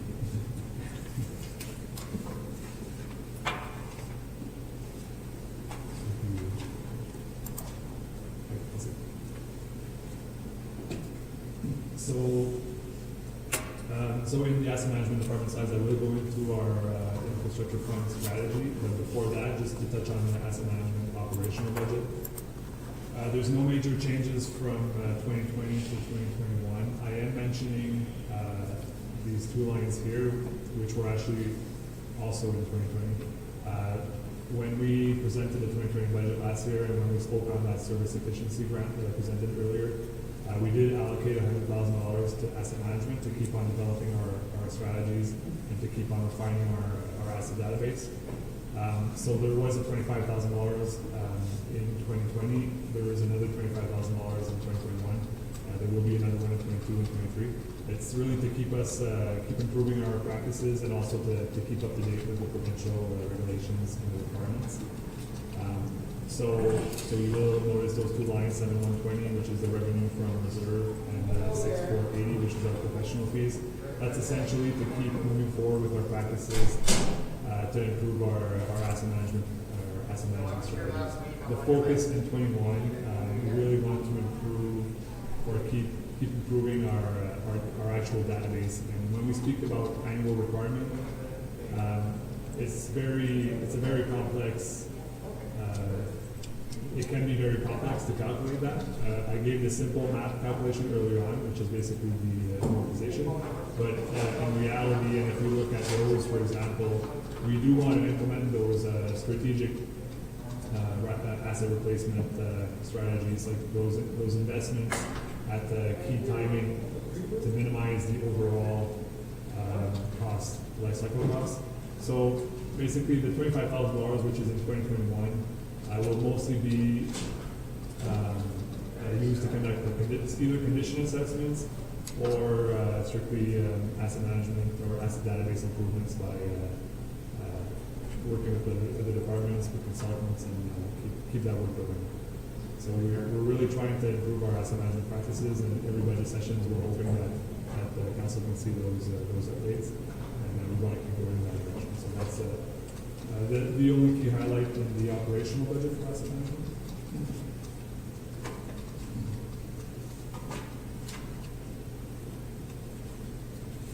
So the next few slides, I'm going to speak about our actual infrastructure fund strategy, which was introduced to council with the 2019 budget, but I know we don't touch back on it a lot during the year. So at every budget sessions, I like to go into a bit of details and to recap what this means. So first of all, this slide is just key, or just a reminder to council as part of its strategic plan. Council tasked us with reducing the infrastructure deficit by about 20%, which represents $500,000. We're going to see those numbers later on in other slides to see how that's being done. But the goal was to reduce our deficit by $500,000 by 2023. So just a reminder of key definitions when we're speaking about asset management and the infrastructure fund. So the infrastructure fund, essentially what it is, it represents all the taxation money that's going into the capital, or into capital projects. So we do know that we have a tax levy of about $30 million, but a portion of that is not for operations, it's really for our capital projects. So that's what when we're talking about infrastructure fund, we're talking about the tax levy that's allocated to those capital projects or to our asset management. Annual requirements, so we've touched on that, is basically the annual investment required to maintain the level of service of each of our assets. So taking in all our infrastructure, all our assets, all our buildings, our roads, our water and sewer pipes. So the annual requirement is really how much should we be investing yearly to be able to maintain the level of service that they're currently delivering.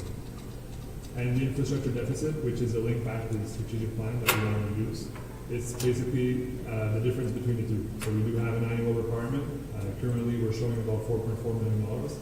And we have our infrastructure fund, which is about $2.35 million. So the difference between the two represents our infrastructure deficit that we're trying to reduce.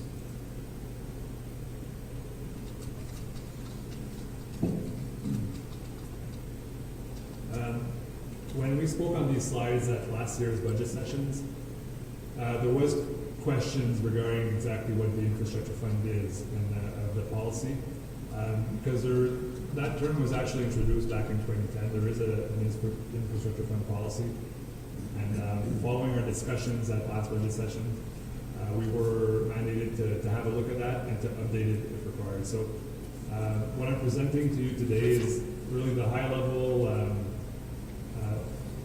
points that we want to incorporate in that updated policy. I wanted to show it to council today, maybe have a discussion about it, or if you have questions, we can have some back and forth. And once we're in agreement, we will produce that document and bring it back to council for adoption. But basically, a few changes or a few clarifications that I just want to go through. I include 5 points here. And I mentioned earlier, so we would like or we're going to be recommending to standardize the practice of if we have loan payments that come to the term comes to expiration, then those amounts be allocated directly to the infrastructure fund. The practice that if our yearly allocation is not fully budgeted to be spent, so if we take 2021 for example, we are allocating $2.35 million in taxation into capital, but that's based on just the 5% increase that we're proposing. So we're proposing to increase that fund by $100,000. It's possible that for a given year there might not be a need. That scenario is less likely, but there may not be a need to spend that whole $2.2 million. If that's the case, we're still allocating the full amount to capital in the sense that we're going to be transferring it to the asset management reserve, so that it can be used for those years where there are more projects that require those big investments. The third point is if the capital budget requires an investment over and above the yearly infrastructure fund, and that there's no alternative financing, then the funds are going to be taken from those reserves that are being built in that fashion. We thought it's also important to keep a certain minimum balance in our asset management reserve. What we're proposing is to keep a 10% of the annual requirement balance into our asset management reserves, essentially so that we have funds that are available in case during the year an urgent need shows up, right? So we have a bridge that's on the verge of collapsing that we had foreseen. We need to invest some funds in there. We want to keep that 10% of the annual requirement as a minimum balance for that reserve for emergencies. And that 10%, like I said earlier, the annual requirement we're reporting right now is $4.4 million, so that 10% represents $440,000. So that's kind of the minimum balance we're recommending to keep into reserves for emergencies. And last point that we were mentioning here is that recognizing that certain projects are larger in scope than others, and that can sometimes represent millions, it's easy to extend that, to spend that $2.3 million. What we're proposing here is that, okay, so if going through our capital budget needs, we've used all that allocation, we've brought the reserve down to $440,000, there's still an urgent need to do a certain project, then, I mean, loans or debt is the last resort in that instance. And if we do, so obviously, and obviously, if we do go to the loan option, then it's always going to be respecting our municipal debt policy that we did implement in 2018. So we do have some limitation as to how much debt we're ready to have, and we would always be recommending to respect those limitations as described in the municipal debt policy. Thank you, Mr. Godet. As you mentioned, this is some key points that you'll be bringing back at a later date in a report to council. That's correct. So the infrastructure fund strategy will be brought back to council in a report. But these are the concepts that we follow in preparing this capital budget. Councilor Kanaski? Thank you for that. That's great information. Can you just clarify for me, when you borrow from the infrastructure fund for the capital projects or take it, is it considered borrowing? And it's just kind of reallocating the funds? If we're going from the reserve, so the reserves actually represent some funds that are in our bank account. So we're not actually borrowing. It's money that we set aside for the capital projects. So when we are going into our reserves, like for example, in this year, if we and we do have more than $2.2 million in capital projects that don't have alternate financing. So we are going into those reserves, and we are getting some funds from those reserves to bring it down to $440,000. And so I'm not, and maybe the second part of my answer maybe is going to answer your questions clearly and more. But if we do go over that minimum balance and we still want to move forward with some projects, we're going to budget them as a loan. But anytime we do get to the point where that project is done and we have to finance it, we're always going to be having a look at our reserves, having a look at our cash flow, and asking the questions: do we really need to borrow externally, or can we borrow internally from our reserves? So that's always going to be done at that point in time. But for the infrastructure fund, really, it's money that we're putting in reserves, and it's actual money that we have available to us. Okay, just a second point. So when we do end up borrowing from a different reserve, for example, because we have the money in those reserves, there is still a cost associated to that goes back into that reserve. Is that correct? That's correct. So when we do borrow, yeah, exactly. So if we leave some projects to finance because we borrow from reserves, we're going to charge interest to that project, reallocate into the reserves that would have been community reserves or interest. Did you have something to add, Mr. Godet? Yeah, that was the difference between a loan and reallocation. It would be considered a loan internally because we do charge interest to that project.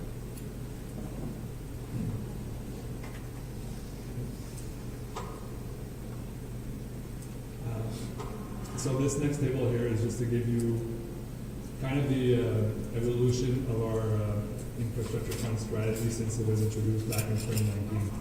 So the one constant number you see at the top, the $4.4 million, is our annual requirement. As I mentioned to council, most of the efforts from the Asset Management Committee in 2021 is going to be towards working on that number. That number should be updated on a yearly basis, and there's a lot of work to do in that file to make sure that's up to date. So what we have done since 2019 though is work on the investment strategy and work on how we're applying our funds. So the numbers you see here,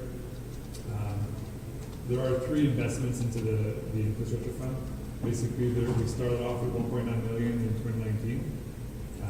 We've increased that by 100,000 in the 2020 budget, and we're proposing to increase it again in 2021 by another 100 and another 100 in 2022. The other 2 lines that you see here are a decision from council in the 2020 budget. Council had requested a 1% tax increase to be invested directly into roads, which was done in 2020. So that $120,000 is still there because we increased the taxes back in 2020. So it's still being allocated to the roads department, and until council decides otherwise, it's going to remain there for the roads department. Want to say that?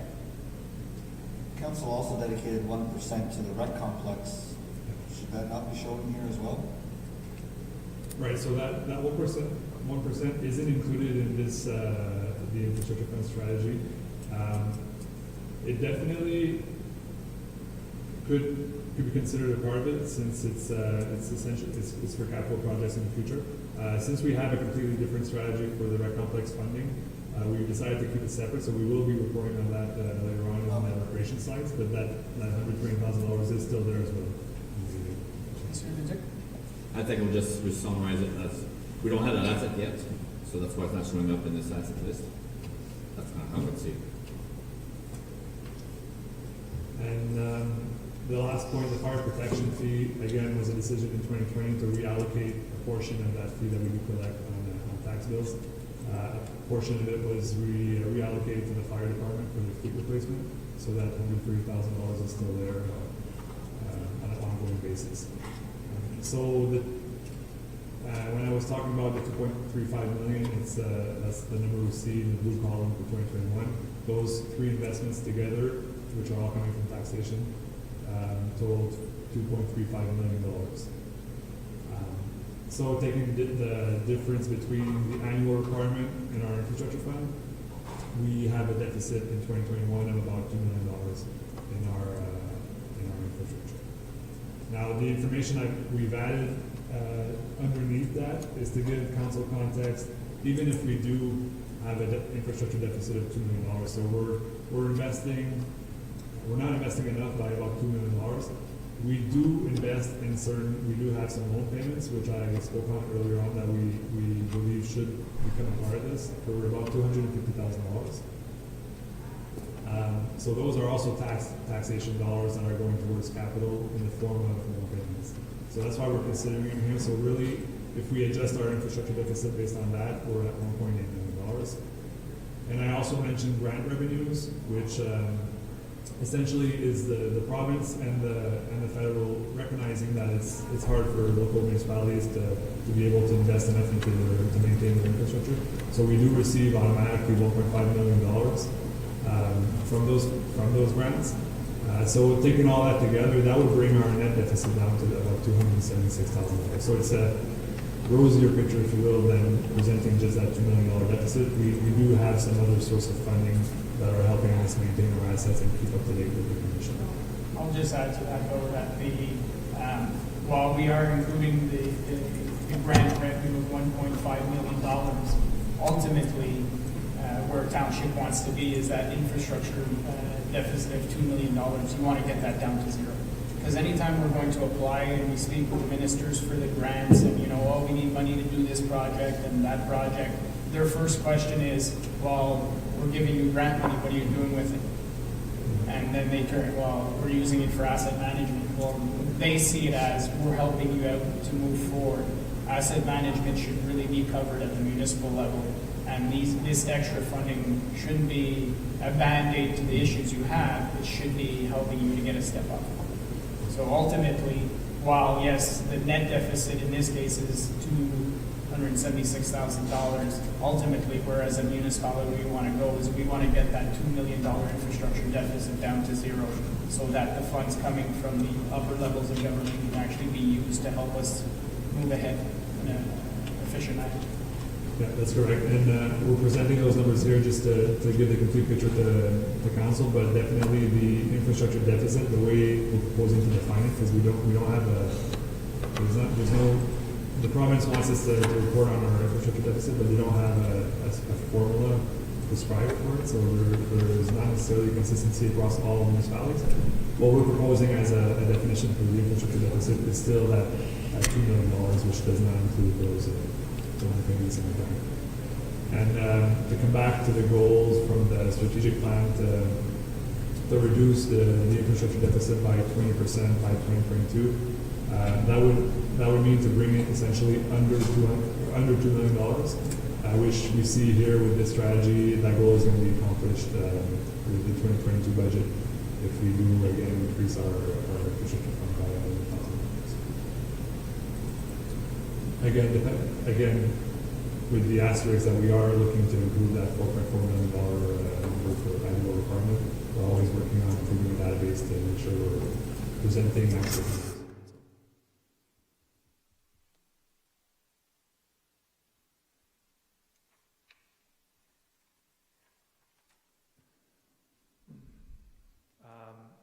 So just to finalize the discussion on the infrastructure fund, basically these are the highlights of what we've actually done in the 2021 budget. So like I said, we've increased the investment by $100,000, bringing us to just within $75,000 from the strategic plan's goal.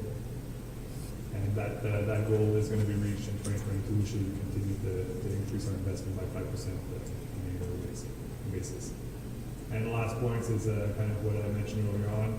The efforts from the committee this year will be focused on improving our annual requirement by either completing some condition assessments or having a deeper look with each department at their list of assets and making sure everything makes sense and doesn't need adjustments.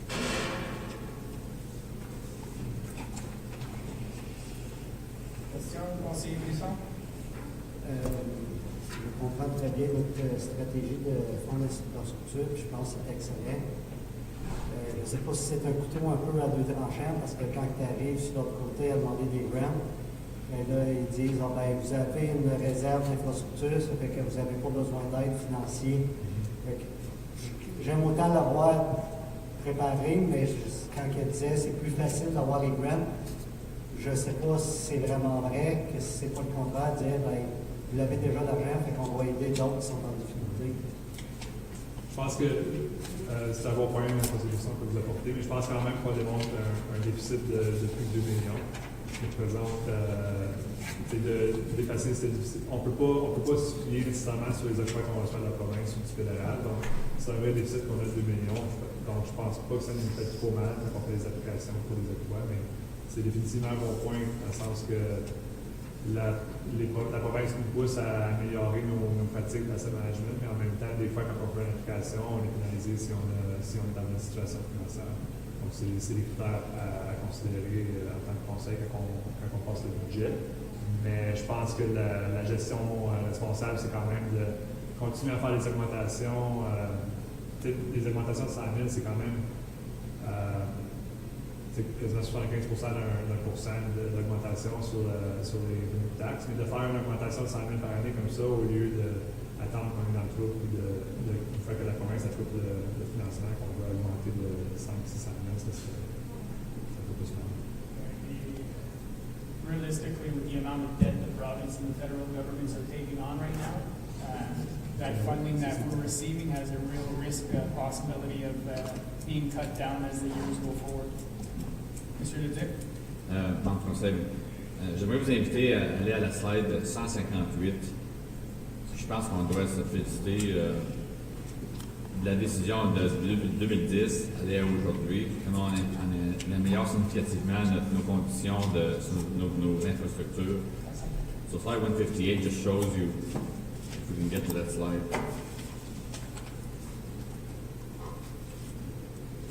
158.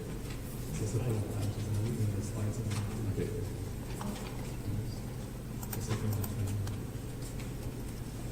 While we go there, I don't have a mic, but if you can all, when you talk, be closer to your mic, it seems like some mics doesn't work well, and they're at maximum, so just put them closer to you. So they get close when you're talking into them. Yes, thanks. So, yeah, Mr. Mayor, there's a few councils back, but certainly it shows the efforts that were made to address our infrastructure needs, certainly over the years. So I think council can be certainly happy and proud of how we're now spending a lot of money on infrastructure replacement and upkeep.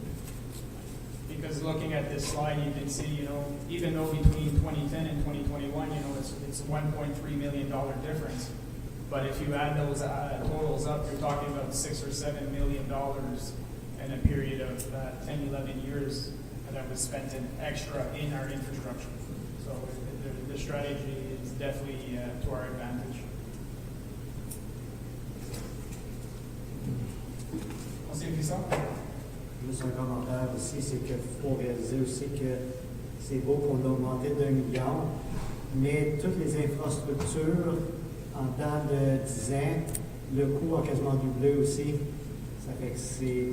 Faut pas s'asseoir sur nos lauréats, justement, dire on a bien monté, mais tout bâtir la même affaire il y a 10 ans, puis faire comme en moitié de ce que ça coûte à cette heure. Ça fait que c'est pour ça qu'on a besoin de plus aussi. Oui, Avec le pourcentage qu'on a ramassé là, revient à peu près la même chose qu'on avait à peu près comme en 2010. Conseiller Lorrain?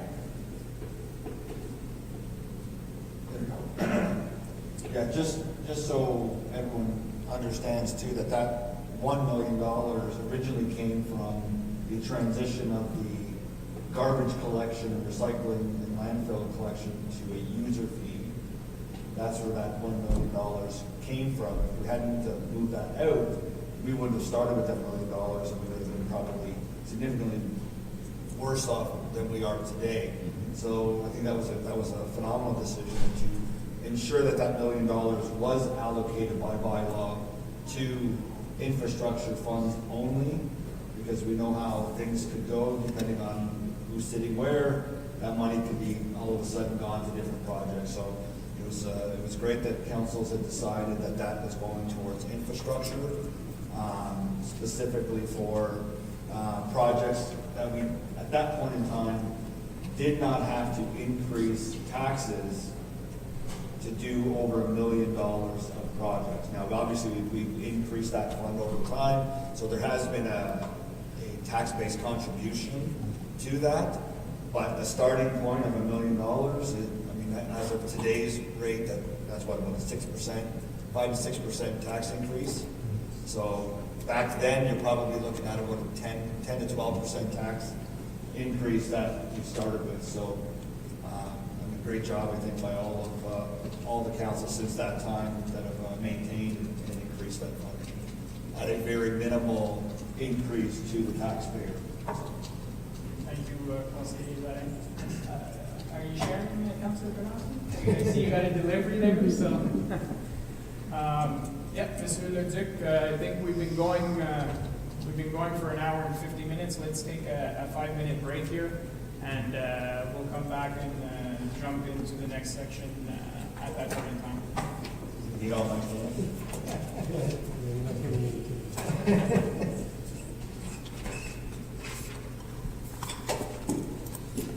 And at the end of the day, we'll have cost us nothing in interest except for our own reserves.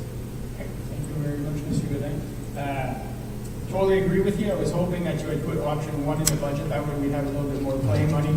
But no, I think it totally makes sense that you know, we're paying ourselves and the interest is paying to ourselves, and it's not affecting taxation whatsoever. So I'd be in favor of option 2. I don't know about members of council if you're on the same page with the recommendation. But C'est juste une clarification, là. Option 1, c'est que là, on empruntait de nos réserves, aussi, puis on se payait dedans, mais ça coûte rien en taxation. Non, ça coûte à la taxation dans le sens qu'avec l'option 1, on a présenté des paiements annuels pour payer le projet sur 10 ans. Donc, pour pouvoir payer le projet en 10 ans, il fallait quand même qu'on aille chercher des fonds de taxation. Ce qu'on vous présente comme option 2, c'est essentiellement utiliser les mêmes taux d'intérêt, mais le payer sur 13 ans, qui fait en sorte qu'on n'a pas besoin d'aller chercher de l'argent de la taxation. Les paiements annuels, ils vont être moins élevés. OK, ça fait que c'est 50 000 de plus, ben, 50 000, mais ça revient pareil, c'est pas de l'extérieur, c'est quand même à l'intérieur. Exactement. Donc, on vous présente les totales des coûts d'intérêt, 129 000 avec l'option 1, puis 173 000 avec l'option 2. Donc, ça coûte plus cher d'intérêt parce que c'est plus longtemps. Sauf que, comme tu dis, c'est l'intérêt qu'on se paye nous-mêmes dans nos réserves. Tu prends une poche pour le mettre dans l'autre, mais que tu ne vas pas chercher de l'argent extra chaque année de la taxation. C'est exactement ça. We're good with that, guys? Okay, perfect. Parfait. Donc, désolé, j'avais oublié de mentionner que je vous avais imprimé le tableau en papier parce que ça n'apparaissait pas. Je pense qu'on l'a tous voyé pour le regarder. C'est bon. Donc, notre prochain loyer, c'est le loyer avec Étienne Brûlé.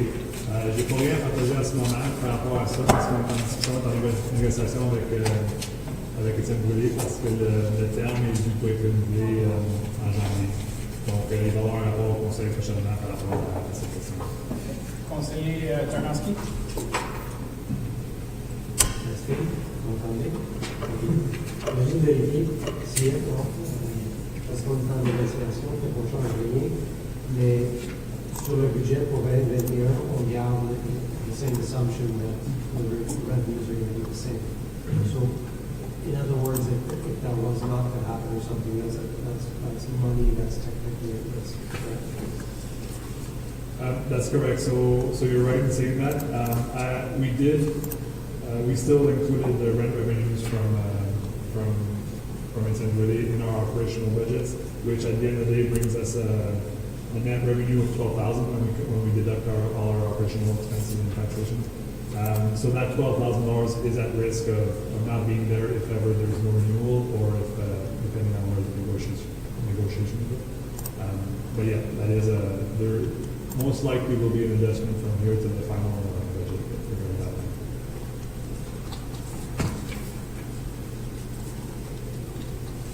Juste quand on parle du loyer d'Étienne Brûlé, je sais qu'à cause du COVID, son loyer avait été baissé. Donc, pour l'année, il prévoit quoi pour 2020? Est-ce qu'on fait un profit? Est-ce qu'on arrive dans le tout? C'est juste là ou combien de profit? Oui, donc pour l'année 2020, au bout de la ligne, j'ai pas des chiffres précis à vous partager sur pour l'année 2020, sauf que oui, on avait estimé comme un profit d'environ 17 000. Ça va avoir été impacté par, je crois que c'est pour 3 ou 4 mois qu'on a donné un rabais sur son loyer. Donc oui, il va y avoir des impressions. Puis quand on va rapporter un rapport au conseil par rapport au renouvellement, on va pouvoir partager les détails de l'année 2020. Merci.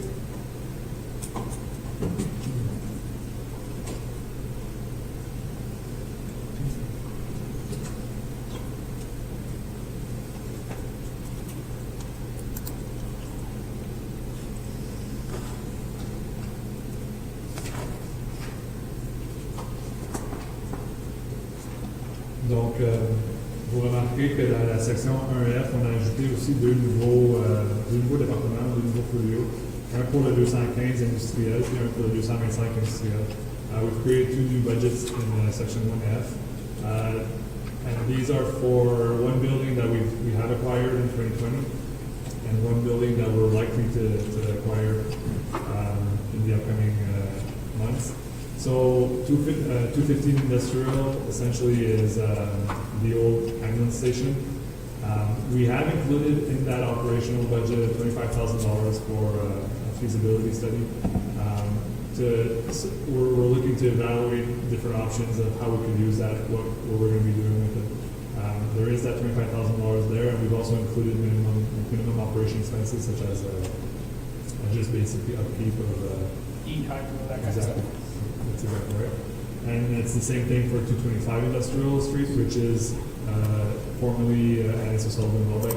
We do own that building now, so their invoices do come with the ownership, hydro, cleaning, all that stuff, and lawn care.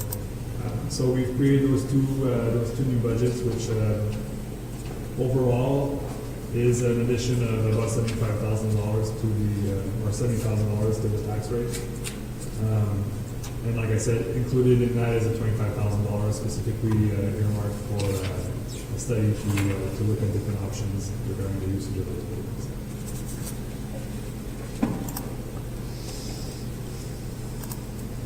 All right, so we have a couple of capital projects to go through for the finance department and for the town hall. So this first one here, HR and payroll module. So what we're looking at here is basically with our financial system that we have currently, there are some modules that we're not using that we could be looking into to purchasing, and other options as well that we could maybe be looking into. The goal here, and this would be funded from that service efficiency grant, like we showed on earlier slide, for an amount of $35,000. So it's a software that's going to allow us to do two things. First of all, the electronic management of timesheets. It's kind of to have a more efficient process regarding completing timesheets and completing the payroll, and also different functions regarding human resources management. So there's an HR module included in there that we'd like to move forward with. So essentially, it's a project that we're looking to go forward with to improve the efficiency of our payroll and our HR management.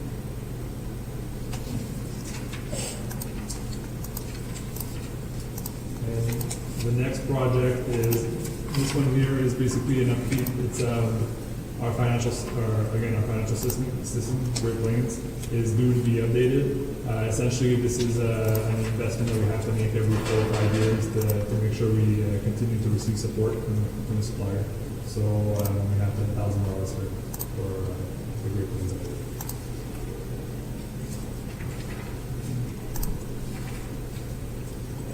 And then my last capital project is for the town hall. We're looking into some issues we've had with condensation. In the freezing months, certain windows, we did have a study in 2015 of our building envelope, and some windows are due to be replaced.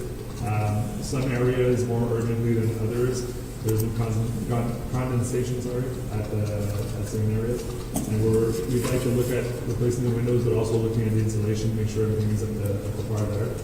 So we had included $50,000 in the 2021 budget to start that process. I don't anticipate that $50,000 is going to allow us to replace all our windows. We're going to focus on those higher, those areas where we have had issues and where it's colder in some of the offices or in the kitchen where we see some condensation by the window seal. So we're moving forward with those repairs or upkeep. That's one of our capital projects that we have for the town.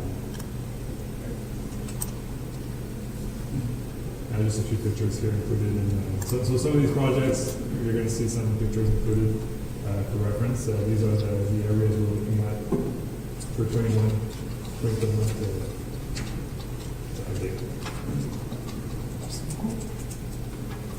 I think the next one in our slide deck is the Emerald Fire Department, but I think that's only later on today. Right, so I did mention this earlier, but where we are going to detract from the actual slide deck is for the fire department and for the library. They have a specific time slot. So the chiefs are going to be here tonight after supper at 6 p.m. And House, the library, will be presenting her section of the slide deck after lunch. So that being said, we will be, it's going to be Madame Boldo's turn to present the bylaw budget. What slide? So it's going to be slide 76.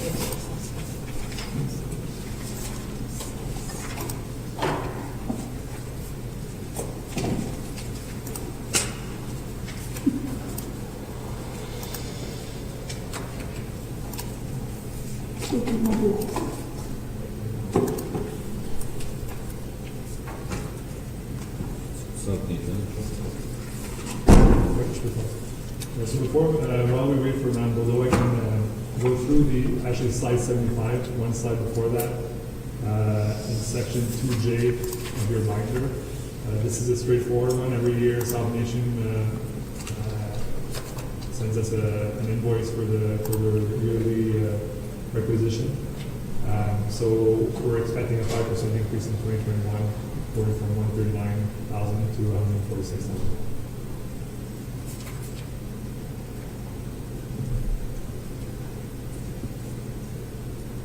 and the webcast is working.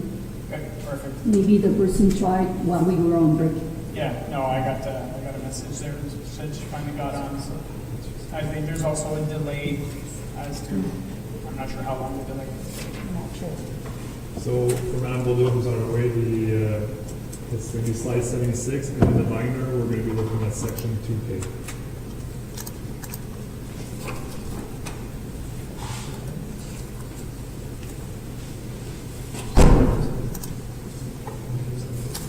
Okay, the binder.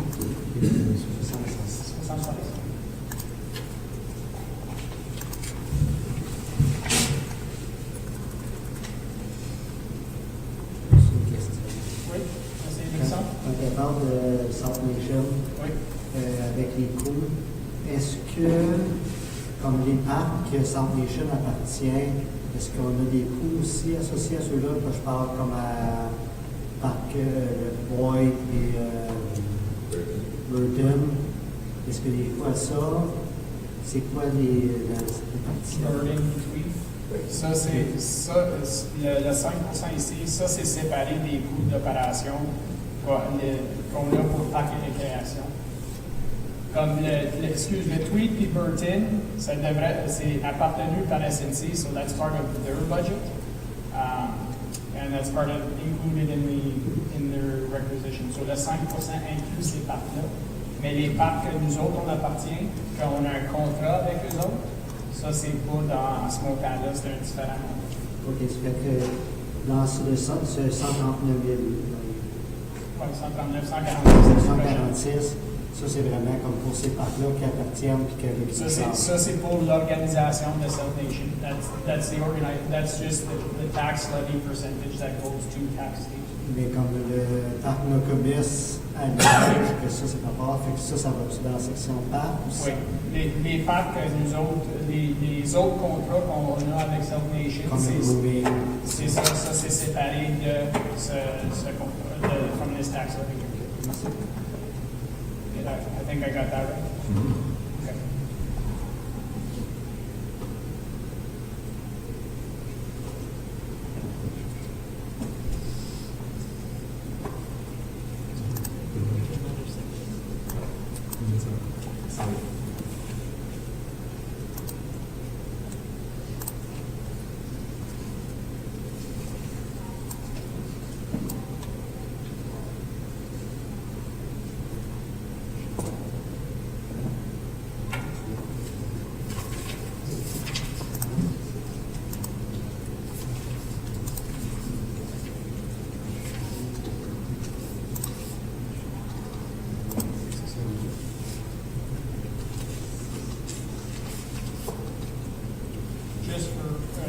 Just for information purposes in regards to South Nation.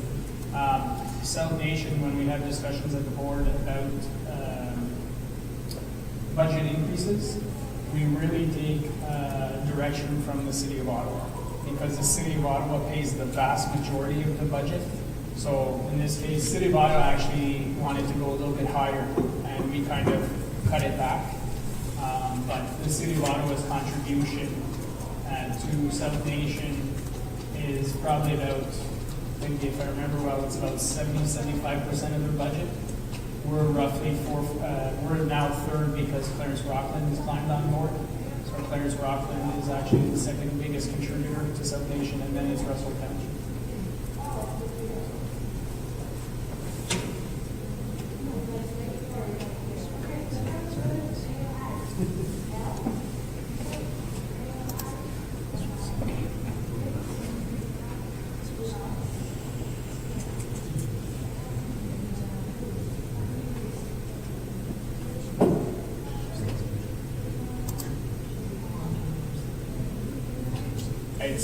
J'assume qu'il a été là-dessus.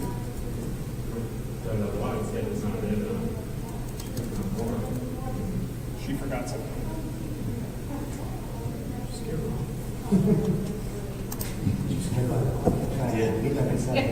So, Jason's here. You forgot to go.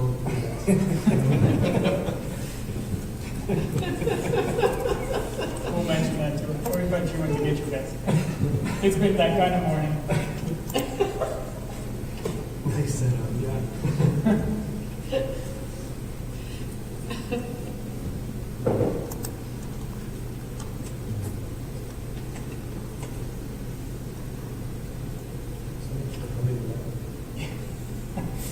That's affecting our first hour at 40 slides. Well, we're at 76. Mind you, we skipped a bunch for the fire department. Puis That was okay. And the library.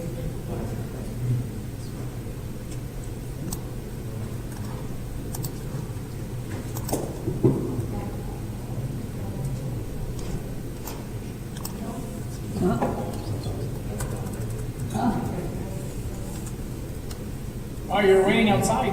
Yes. See, we thought you were going to get your vest based on the discussions we had today. Sorry, but I missed some of the discussion because I was on a webinar with you.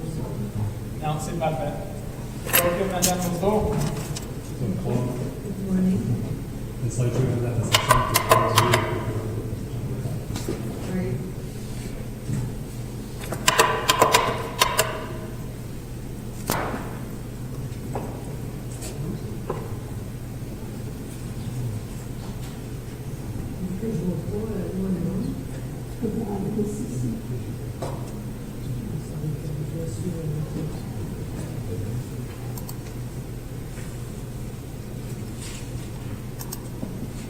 So, public safety and enforcement.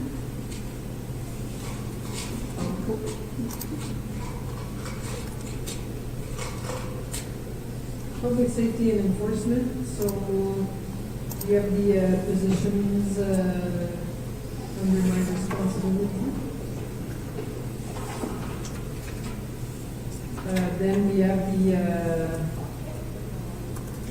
sections, the budget sections that I'm responsible for. Une seconde. Conseiller Buisson. juste clarifier, ce fait que là, dans le RTE, ça c'est le nombre de personnes engagées, c'est ça? L'équivalent, c'est ça? Ça fait que techniquement, en 2016 et 2021, tu as rien qu'à peu près 2000 personnes de plus de staff engagées, c'est ça? Madame Morgan.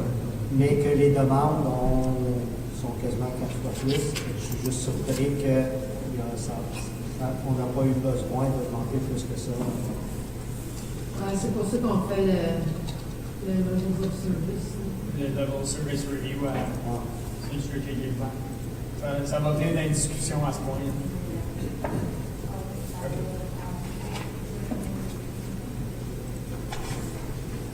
Donc, à la deuxième page,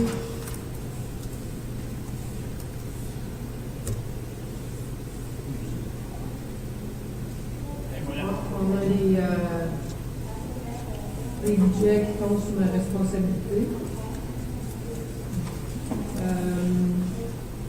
As you can see, in 2020, we had budgeted for a part-time hiring for a junior position, which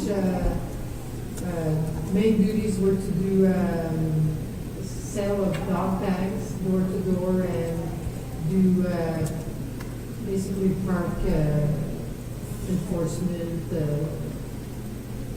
and bike patrol. So due to COVID-19, we opted out of this position, not wanting to have somebody go door to door.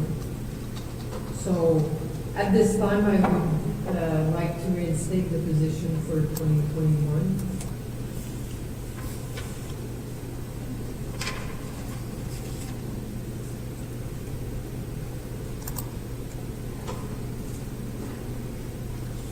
Okay, right now, motion page.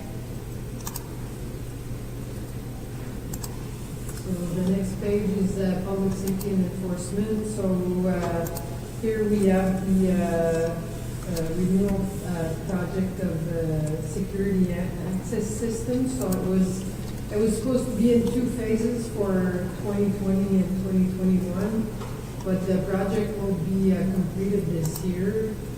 So and it looks like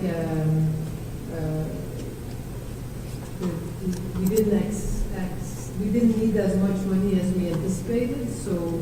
The budget for 2021 will not be necessary at this time. We're presently working on renewing the camera system in City Hall, but we would like to do the buildings on Route 400, which are public works, public utilities, and the multi-storage and the gas pumps, so we have security cameras on those, in those areas. Le projet pour l'enseigne du village, les enseignes du village de Russell, présentement sont en attente dû à COVID-19. Ils ne peuvent pas faire de levée de fonds. Donc, on demanderait de rapporter le montant qui avait été donné à ce projet-là pour le rapporter à l'année. La prochaine page, c'est le parc canin. Donc, on a eu des demandes pour paver le sentier de l'entrée au gazebo, parce qu'on a de plus en plus d'utilisateurs qui sont à mobilité réduite, puis ils aimeraient avoir accès jusqu'au pavillon pour être à l'abri des intempéries. Donc, présentement, on espère avoir des fonds pour paver le sentier en don. Puis on va regarder pour faire des levées de fonds si c'est pas complètement en don en matériaux. On a déjà commencé à faire d'ouvrage, on a déjà eu des dons de certaines compagnies pour la roche puis pour la machinerie, ces choses-là. Donc, il reste juste à vraiment mettre le pavé sur le sentier, puis qu'on va regarder à faire l'été prochain. Le prochain, c'est le replacement of the SUV. The SUV is not excessively high in mileage as we see the other vehicles. The reasoning for this replacement is due to the lack of space in the vehicle. In the capital projects, I did put in some pictures. I don't know if we're going to see them today, but the officers are asked to do more work in their trucks due to this situation, and being in that vehicle, you're very, very constricted in being able to maneuver with a laptop and all your equipment. So this is basically the biggest reason why we would like to exchange that vehicle. I'll just put a comment out there. I'm fine with the request. I think that the trade-in value that you've indicated in the budget, though, is extremely low. I just looked at quickly at online, and the trade-in value is much higher. So it might be better off to just try and sell it through government surplus or something, as opposed to just doing a trade-in, because that the trade-in value there was about $12,000 lower than what they're actually selling for that same vehicle right now online. So just so you're aware. Conseiller Lorrain? Is there not a repurpose that we can do within the municipality since it's already been purchased? And maybe that's a better option for someone, another department that's looking for a vehicle? I think I saw that the daycare services was looking at a vehicle as well. Mr. Lidzer? Yeah, we've had a discussion through every department for the use of that particular vehicle. Nobody is seeking that kind of vehicle. So that's why the proposed trading or some government surplus site is better off for us at this point. So that's why when Parks and Recreation will come in, there's an explanation there as to what you plan to do with our own van at the daycare.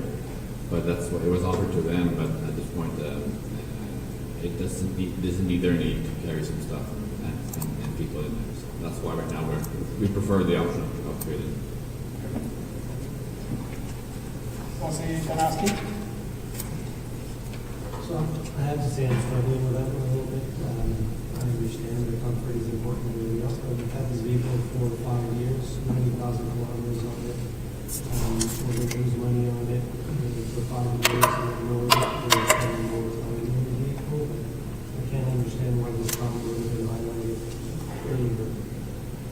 doesn't seem like a solid enough argument for me at this point to invest in a new vehicle that's only with one that only has 90,000 kilometers. Not given our current situation. That's just my thoughts. Thank you. Any other comments, members of council? Conseiller Larin? I'll just make a statement, as you stated, I'm okay with the purchase. The funds are coming from asset management reserve. Continuez, Madame Moto. So the next is the crossing guard. So as you know, the schools have changed hours of operation. So we've had to, and there's a lot more kids walking to school. So we've had to add 4 more crossing times. So not locations, but times. So this is, at the present time, it's balancing itself out because we didn't have to pay crossing guards in the spring because the school was out. But I anticipated that next year we'll have some extra expense on the school crossing guards. Conseiller? So here we have the next slide is the police services. So the 2021 police costs are at $2,217,000. We've received the assessment from impact from 2019. That's what they base their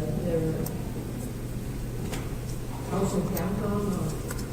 And the total residential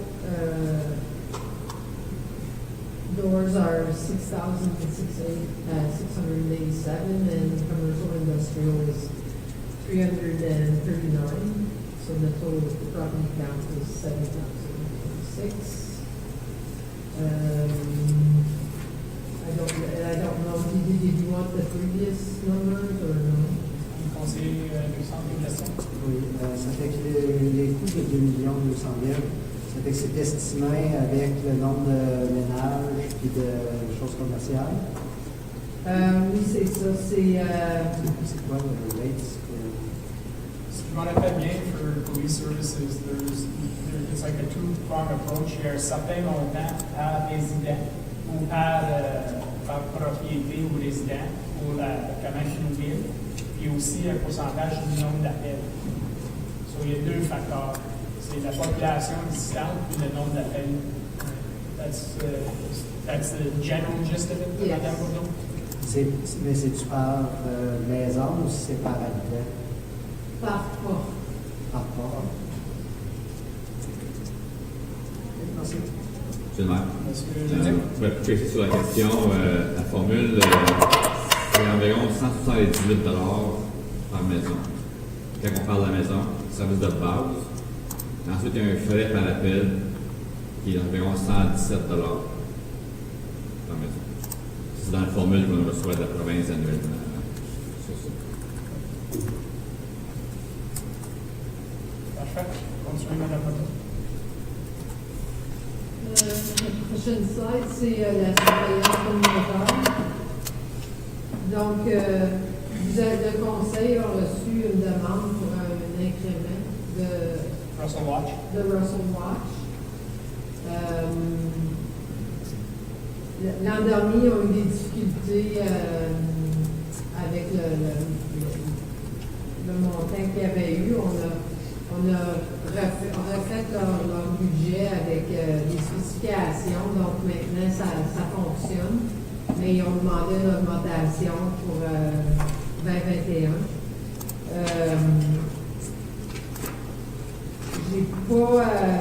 J'ai fait des demandes auprès d'Embrun, puis j'ai pas rien reçu à date. Donc, Ben, tu mentionnes dans ta slide-ci qu'ils n'ont même pas pu chercher leur funding pour 2020 encore, c'est ça? Non, ils n'ont pas soumis de rapport. J'ai demandé à quelques occasions pour des rapports. Ils n'ont pas soumis de rapport. Ils n'ont pas demandé rien. Et je sais, honnêtement, je ne sais pas si depuis COVID, s'ils continuent le service ou non. Je n'ai pas entendu parler du tout. Je n'ai pas eu de nouvelles pour moi. Conseiller Lorraine? Yeah, so for the Russell one, I know that I did run into the coordinator recently, and we had a discussion about it, and I'll say now, I fully support an increase to 20,000. But just to be clear, 20,000 to them gets them to $0 at the end of the year. He's had to put funds out of his own pocket, like it says here. He says he can't do that anymore, just to cover up for when they get the funding. So the other part to it, though, that I struggle with is of the 20,000, because we don't have any additional money for stationery, for any type of advertising, nothing. So that's really a bare bones request. So that's why I'm fully in support of the 20,000. And what's that? What were they getting before? 16.5? Yes. 65, so it's about a $3,500 increase request. Thank you. Councillor Sosi? Yeah, I agree with that, because I also figured during COVID and say that they were probably a lot busier with patrolling and maybe incidents or, just keeping an eye out for businesses and places that were closed and things like that. So for that minimal amount of increase, I would support that also. Okay, d'autres questions? No? I think that during COVID, there were more people available. That's why that increase in patrol. Yeah, because I think they have a standard time, like how many people are going out, I think they do 3-hour shifts or something like that, so it's pretty structured. Okay, parfait. Monsieur Godin? Merci, Mr. Mayor. So just to clarify, in the current budget at the moment, for the 2021 budget, we did not include that increase, so I guess we'll add that to the list of accounts that we're looking at potentially increasing unless council tells us Councillor Lorraine mentioned that you wanted to increase it. Yeah, I mean, we also have to take into account that the total funding was 33,000 this year, and Emram hasn't produced reports for 2019 yet to get the 2020 funding, and they haven't produced any 2020 reports. I have 2019 Okay, reports, so no- I don't have 2020. So no 2020 reports, so that money will roll over into 20 and become a surplus for 2021. So I don't know if we just keep that money there and not increase the actual line item, but use the surplus from 2020 in 2021? Like, how do you want to play that one out then? There's not necessarily, we're assuming there's going to be a surplus, but they might show up with all their paperwork and say, here you go, can we have our funding for 2020? Oh, okay. Right. Okay. Right, so I would suggest at this point that we just increase the line item, if council is in agreement to do that. And then, if ever, when the year end comes along, your report for, in regards to overages or shortages and that kind of stuff, if there's a discussion there, we have more information from Emram at that point in time, But questions, Conseiller Lisson? Oui, c'est juste, je ne le trouve pas dans les notes. Comme c'est là, en branche, le Russell avait-tu le même montant? Oui, Les deux avaient 33 000, c'est ça? 16 500 chaque. 16 000. 500 chaque. Que je dirais justement pour avoir un embrun de savoir qu'est-ce qui se passe avant la fin du budget, c'est comme ça qu'on sache. Oui, mais comme Mme Boudreau a dit, ça fait plusieurs fois that she's reached out and she hasn't got any answer. So, on a envoyé un autre courriel justement la semaine passée, mais j'ai pas rien. Sinon, ça va pas. at this point in time, I suggest we increase the, Russell came, they have the request, I suggest we increase that line item 3,500, and when Emram finally gets back to us and lets us know, they haven't even asked for any funding or have come to collect the funds for this year. So, we can deal with that request at council when it comes. La demande était combien de plus? 3500.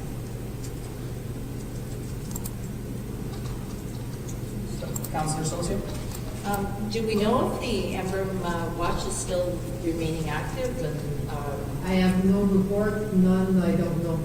I have no, so maybe they don't have a volunteer basis the same or something's I have happened? no clue. Is there someone being contacted about that? I've been trying. I've been Oh, trying okay, to so you're just call, not I've getting your- left messages and I've emailed. Okay. I mean, at some point in time, they're an organization who are asking us for funds. They have a duty to, you know, communicate with us as well. Mr. Littett, anything to add? Yes, that's true, and also the two watches are working completely differently. You know, the Russell folks are getting compensated for their car expenses, while Alvin are doing that on a volunteer basis. And most of the money is going for coordinators rate versus to those doing surveillance. So it's two different models, so I don't know which one, what's happening with Alvin, and we'll have to wait and see. Perfect. Correct avec ça, Monsieur Littett? Okay, move on to the next slide. Now we're into capital projects, I believe. That page was just giving some information in regards to Russell Watch and their expenses and their setup. Hold on. What?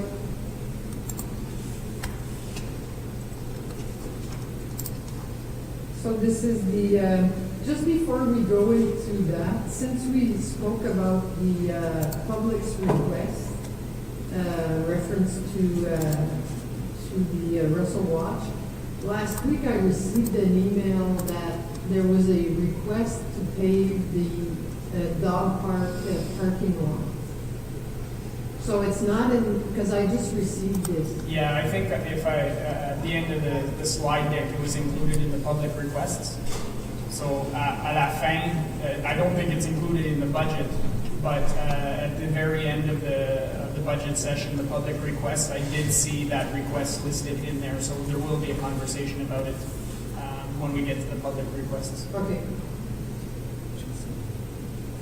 Conseiller Brisson? Just a mention for whenever, I know we'll discuss more at that time, but whenever if we want to pave the parking, we'll just have to consider the road too, because the road is really bad at that park. To go to the parking, we'll have a lot of, Well, that's what I was gonna say, is they're anticipating paving that road in 2022. So I think that we should discuss this in 2022. Okay, perfect. Good to know for the budget when we get to that point.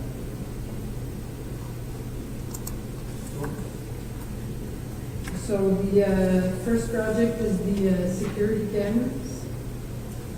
So again, it's for the buildings on Route 400 and the yard. So it's to add the cameras inside the buildings, especially at the reception area, and in the yard and at the gas pumps, to replace the old cameras at the gas pumps. I think we're all good on that. So the next one is the SUV, so We talked a little bit on again, that. that's basically for lack of space, and I guess it's in the plan for 2020. So the pavement for the gazebo, from the entrance to the gazebo, that's basically for accessibility. And part of the project is already done, and there's we will try to raise funds for that purpose. So we have a volunteer still working at raising funds and doing projects in the dog park. Julie Amal is still very involved in the dog park, so she's gonna try to raise funds for this purpose. I think there was a group of dog owners as well that were looking at making some changes as well. So- Yes, they've been in contact. Okay, perfect. So There might be some opportunity to for Julie to build up her team and for the Yes. fundraising. Conseiller Lair? So how are we reflecting that in the budget as grants and donations, or is it part of the infrastructure money and will be offset with any grants and donations? Right, so right now it's part of the infrastructure fund, so it's financed from asset management. If there is some funding available, if there is a CMW fund, and the contribution from the reserves is going to be used. You can just surplus the other 10,000 or whatever amount to next year? Parfait. Je pense que c'est tout, Madame Bourdeau. À moins que vous ayez des questions. Questions for Madame Bourdeau before we let her go? I think it was very to the point, so, no? Merci beaucoup, Amélie. So I think the next one, il est déjà presque midi. Midi. Lunch is, Lunch is in 5 minutes. anything quick, like South Nation? No? Well, we just passed on. Yeah, I know, that's what I'm saying. Was there Oh, anything like else that, like that one? Rec complex? Rec complex, 5 minutes? No, okay, how about we just call it and we'll be back at lunchtime. What time for members of the public? What time are we coming, are we scheduled to come back again? 1? Yeah, so we'll be back live at 1 p.m. to continue the budget discussions. Les micros sont pas les plus les meilleurs, alors il faut faire certain qu'on parle proche du micro. OK, parfait. Donc, bonjour, bon après-midi, Monsieur le maire, conseillère. Je suis ici pour vous présenter le budget de la bibliothèque qui a été approuvé par le CA de la Réunion le 17 septembre. Ensuite, avec modification que j'ai indiquée en rouge dans la présentation, le 15 octobre dernier, donc la semaine passée. Et puis, je vous demanderais peut-être de garder les questions pour la fin, après la présentation. Okay, allez-y. So the total municipal contribution is just under the 1.5% average. And there's an increase in salaries and benefits due to 4 staff who are changing ranks through the years, which includes 2 full-time and 2 part-time staff. As for the operational expenses, I'm suggesting the same amount as last year for collection development, which is books and DVDs and electronic resources. And the small drop in public services is actually reducing the hydro projected amount. We've also created a new budget entry to split and better assess the professional fees entry.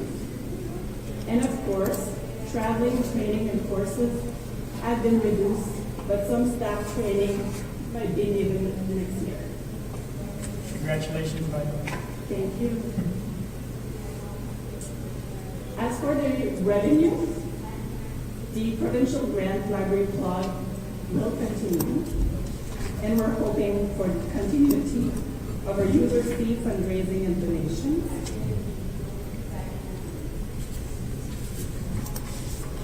For the 2021 capital budget, here is where the amount has been revised in red. And you can see the summary of the infrastructure fund since 2018 on this slide. As for details, here's a summary of the cost. And the capital project 2021 are the purchase of screens and projectors for both branches and large speakers to be able to host some outdoor sessions and activities. The second project will be the keyboards protectors at both branches and new computers that will need to be replaced and upgraded in the kids section at both branches. And finally, the amended section is the annual update of our library information system that sums up to $6,000. Would there be any questions? Any questions, members of council? No? That's it? That's the end. Ok, parfait. Monsieur Guédin, si tu peux juste passer à travers les feuilles comme ça ou... Si tu continues les slides, je C'est juste un petit peu plus de détails sur les capital projects comme tel. So, the first one is for the books and the DVDs, an amount of $48,500. $48.50 coming from the reserve of library asset replacement, and the rest from the DC library. Juste curieux, c'est just out of curiosity. Out of the $48,500, how much is, like, I would assume most of that is books and a little bit DVDs? Yes, there's book DVDs and electronic resources as well. Okay. But the vast majority would be actual hard books from them. But this year we've spent a little bit more amount on the electronic. Yeah, obviously, with the limited accessibility to the library badge, for sure. Of course. We also have the next page was the equipment and the furniture for $5,000. Any questions on that stuff? And then you have the computer hardware, pretty standard stuff. If there's no questions for France, I believe that's pretty much it, unless you have something to add. Councilor Tomasky? Bonjour. Comment savoir pourquoi il y a fait des dépenses pour aller de l'avant ou bien? Je peux te répondre celle-là parce que le conseil n'a pas fait une décision encore. Parfait. Okay. Jusqu'à maintenant. On travaille aussi sur des subventions. Conseiller Buisson? C'est juste avoir un update comme pour la succursale en brun, en vraiment ordinaire. Avec les Donc, ventes. présentement, le conseil de bibliothèque avec le conseil scolaire catholique du district de l'Ontario ont décidé de ne pas offrir accès au public à la succursale. Donc, c'est la collecte en bordure de rue pour l'instant. Parce que quand il a dit de renouveler les livres, mais tu vas après, comme tu vas, mais tu peux faire des. C'est ça. Donc, les heures d'ouverture sont comme à l'habituel. Puis les gens sont invités à venir ramasser leurs livres, leurs documents. On a des storytime bundles aussi. Mais c'est tout ramassé en cueillette, en bordure de trottoir. Est-ce que c'est utilisé relativement ou c'est pas? Quand même. Beaucoup moins qu'à l'habitude. Quand même. Ça, je me demandais, c'est surtout pour moi, pas qu'on investissait pour acheter d'autres livres, si la succursale, comme en brun. Ben, la demande n'est pas là. On a-tu vu, parce que le succursale à Russell et Soir, est-ce qu'on a-tu vu, comme on va dire, une diminution de 50% en brun, puis on a vu une grosse partie du monde juste aller à Russell à la place? Il y a vraiment... Non, c'est ça, mais je veux dire, on a vu l'utilisation à Russell augmenter. On sait dessus s'il y a un certain pourcentage de, on va dire, la clientèle qui allait en brun avant. On n'a pas une grosse évaluation en ce moment, c'est une grosse période. Mais on peut voir que c'est beaucoup moins petit. Il y a du monde qui préfère encore le curbside pick-up, justement pour des raisons de sécurité ou autres. OK. Mais le monde qui vient à Russell, il apprécie que c'est ouvert. Oui. Donc, j'ai eu des beaux commentaires de ce côté-là. Oui, non, j'étais juste curieux. C'était quel pourcentage de population qui normalement utiliserait en brun, ils ont fait la décision d'aller à Russell à la place. Je vais regarder ça depuis. OK, parfait. C'est quelque chose à regarder. Je pense qu'on va avoir du temps pour regarder, faire des analyses, définitivement. OK. Any other questions for France? Non? Parfait. Merci beaucoup. Merci. Je pense que là, on va être rendu à planning. Planning? Can you refresh us, Monsieur Godin, what date we're looking at? Oui, so it's going to be slide number 83. And, we're going to start off with section 2L. 2L.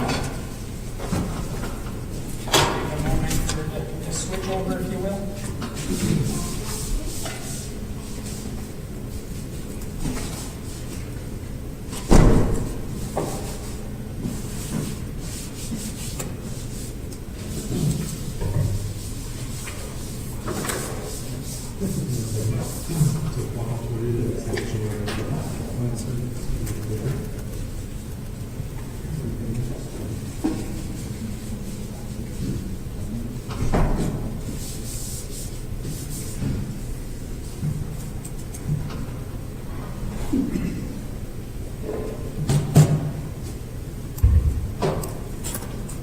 So for those in the public that are following along with the slide deck from the website, we're going to be on page 83, which is the planning and building and economic development slide. Bonjour Madame Tremblay. Allô, ça va bien? Oui, toi? Oui, ça va, merci. Il y a un écran juste là aussi, si t'es pas Ouais. ici. Ça va pour nous. Je pensais jamais dire ça. Oh, réel. On s'en va tout dans cette direction-là. Donc, bonjour, bon après-midi. So, just to start with the first slide, as you can see, there's no change according to the number of staff that is being proposed at this point. You'll see throughout the slide there's positions that are still vacant that we're just proposing to keep the position and just fulfill the position, but as per the number of staff will remain the same as proposed in the chart. So for building construction, so that's 250 for the GL. Basically, we expect a slight decrease in building permit revenues to the lower permit number from COVID-19, and since last year had such an influx, we predict to issue fewer building permits.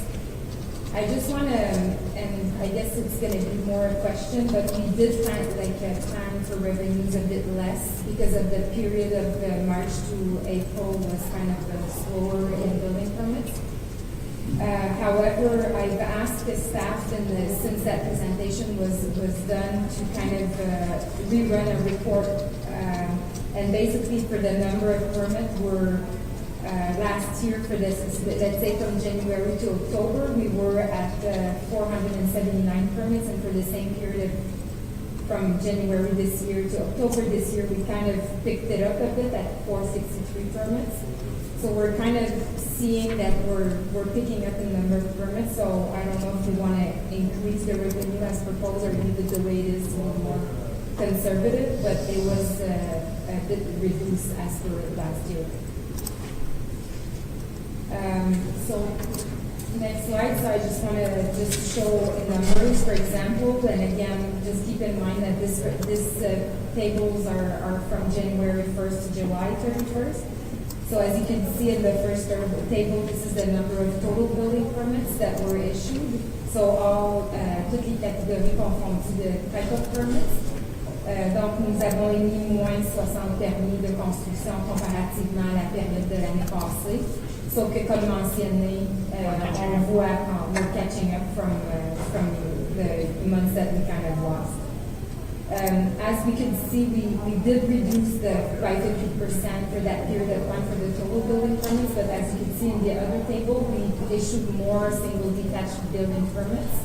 So basically there was 11 building permits that were issued, so we're seeing an increase of that type of building being built in the County of Russell. So basically, as you know, when we issue building permits, people pay the DC that are associated with the cost of the building permit. And I know that me and Mr. Gavin, we discussed about this earlier. So the number that you can see is different from the previous slide that we saw earlier, but again, just keep in mind that the period that was included in this slide is from January to July. So it was $3,110,000 for now for 2020 compared to the same period of time in 2018, which was 1.6 million in BC. So that's just for basic information. We're much busier. We're a lot busier than for the last, I would say, since 2019. We've seen the number rise quite a bit. For the value of building permits, so for non-residential permits, as you can see, it's just to show the information. As you can see, for example, in 2020, we saw a big rise for building permit value in the industrial sector compared to, let's say, commercial and institutional. Just for example, this was the Centre Gem, for example, the building permit that was issued. And again, this is just to put in perspective the number of permits from January to July. From from year to year. And as you could see, what I was explaining earlier, the single detached dwelling is in 2020 are a lot higher than the other years. For the rest of the singles and semis, it's pretty much comparable. Just, if you can just take a quick step back, you mentioned some of the format. Yeah. Obviously, that was the rise in institutional, but to mention is that that's including the rebate that we gave them in your DC charges, because a portion, or so many apartments out of the new building were allowed a 50% reduction, correct? Yeah, but this is just the value of the permit. Oh, okay. Like the value of construction, I should say, not the value of how much it costs for them to apply for the building permit. Okay, got that. Oui, conseiller ça? Juste que je ne me rappelle pas de l'année à l'autre, mais comme la chose différente, c'est-tu considéré dans le non-residential? Oui, c'est ça.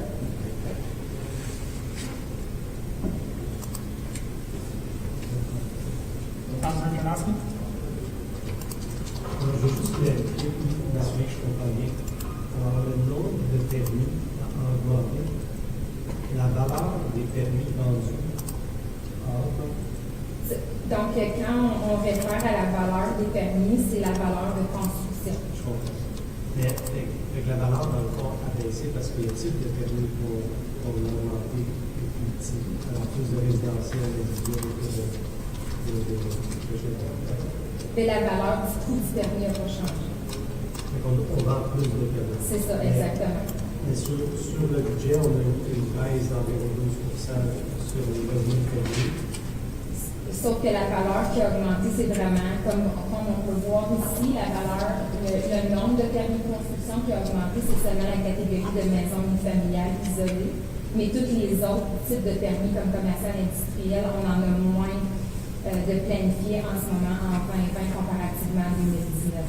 Okay, so the workload associated with those permits is still higher than it was. Exactly. So when we refer to the number of times that we are reviewing building permits, the single detached dwelling is consuming a lot of time for review for those type of permits. Okay, thank you.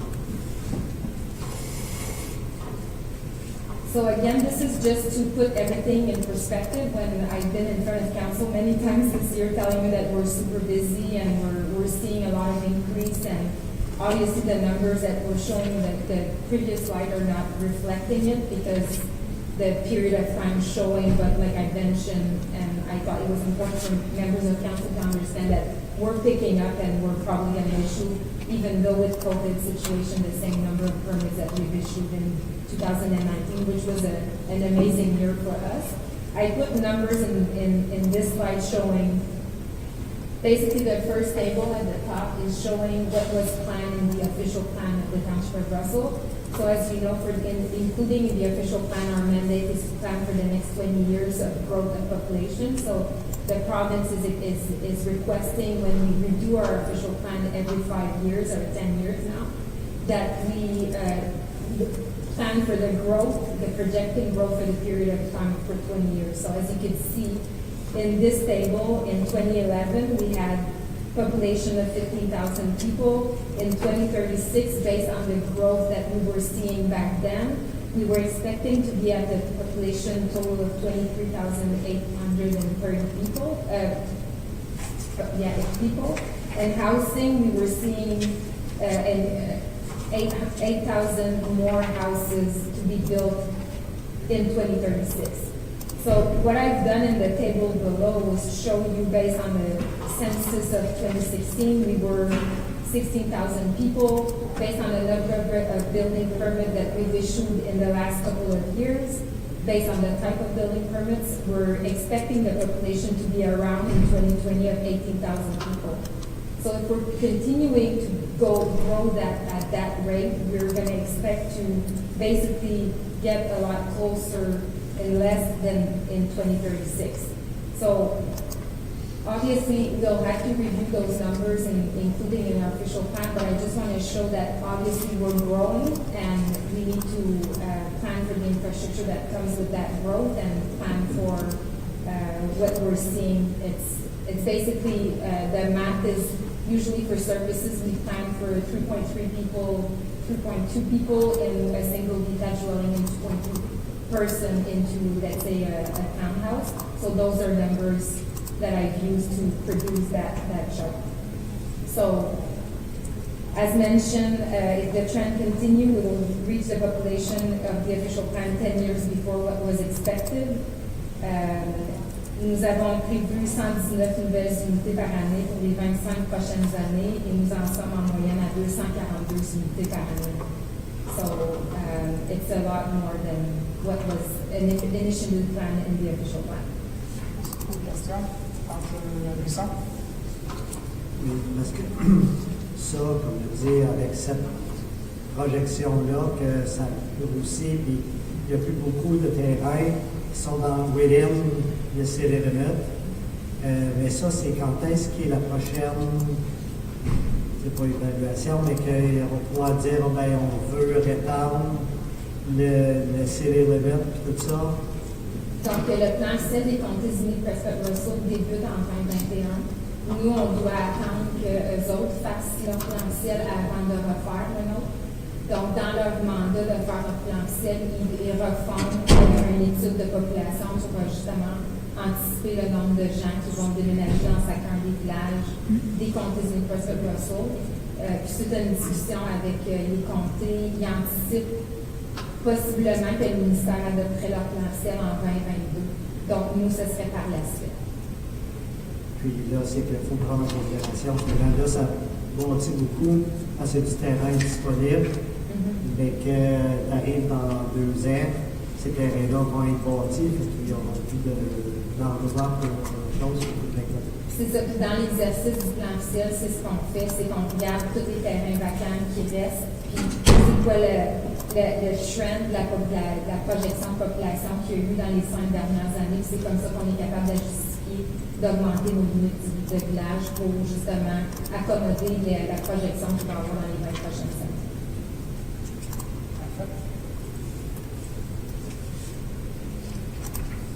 Donc, au niveau des salaires, au niveau encore dans le département de construction, as mentioned earlier, we wish to fill the new position that was approved within the framework of the budget of 2020.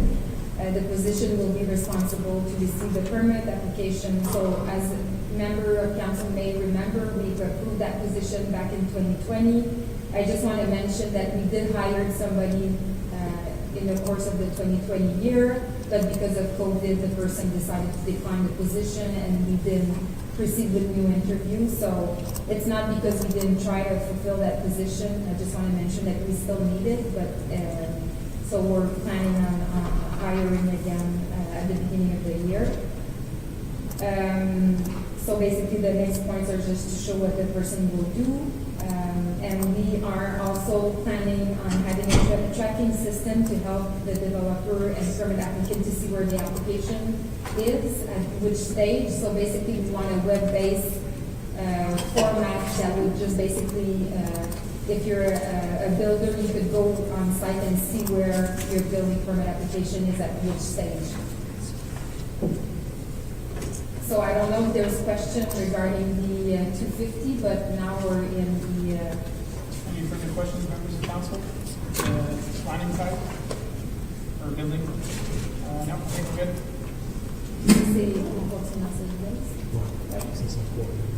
Now we're into transit. Yay. It's section 3N in the binder. 3N in the binder and 90 for those who are following the slide. So I'm going to start on the positive note. In 2020 budget for the public transportation service of the municipality of Russell, the municipal contribution was evaluated to be $90,000. The year 2020 was an amazing start we had an amazing start in terms of number of users compared to previous years. We added a bus to meet the demand, so as member of council remember, at the beginning of the year, usually our service is 4 buses, and we added a 5th bus at the beginning of the year to meet the demand since there was people standing in our buses to go to Ottawa.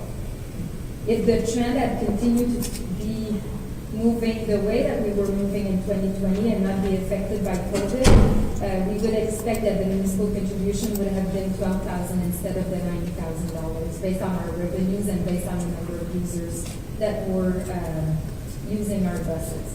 So that's the good start of the presentation. With the current COVID situation, it is difficult to budget for 2021 since the level of service is uncertain and can change from week to week. So the current contract with the provider is a contract that is worth, it was for a period of 3 years with 417 bus line. So it was ending technically in June 2022.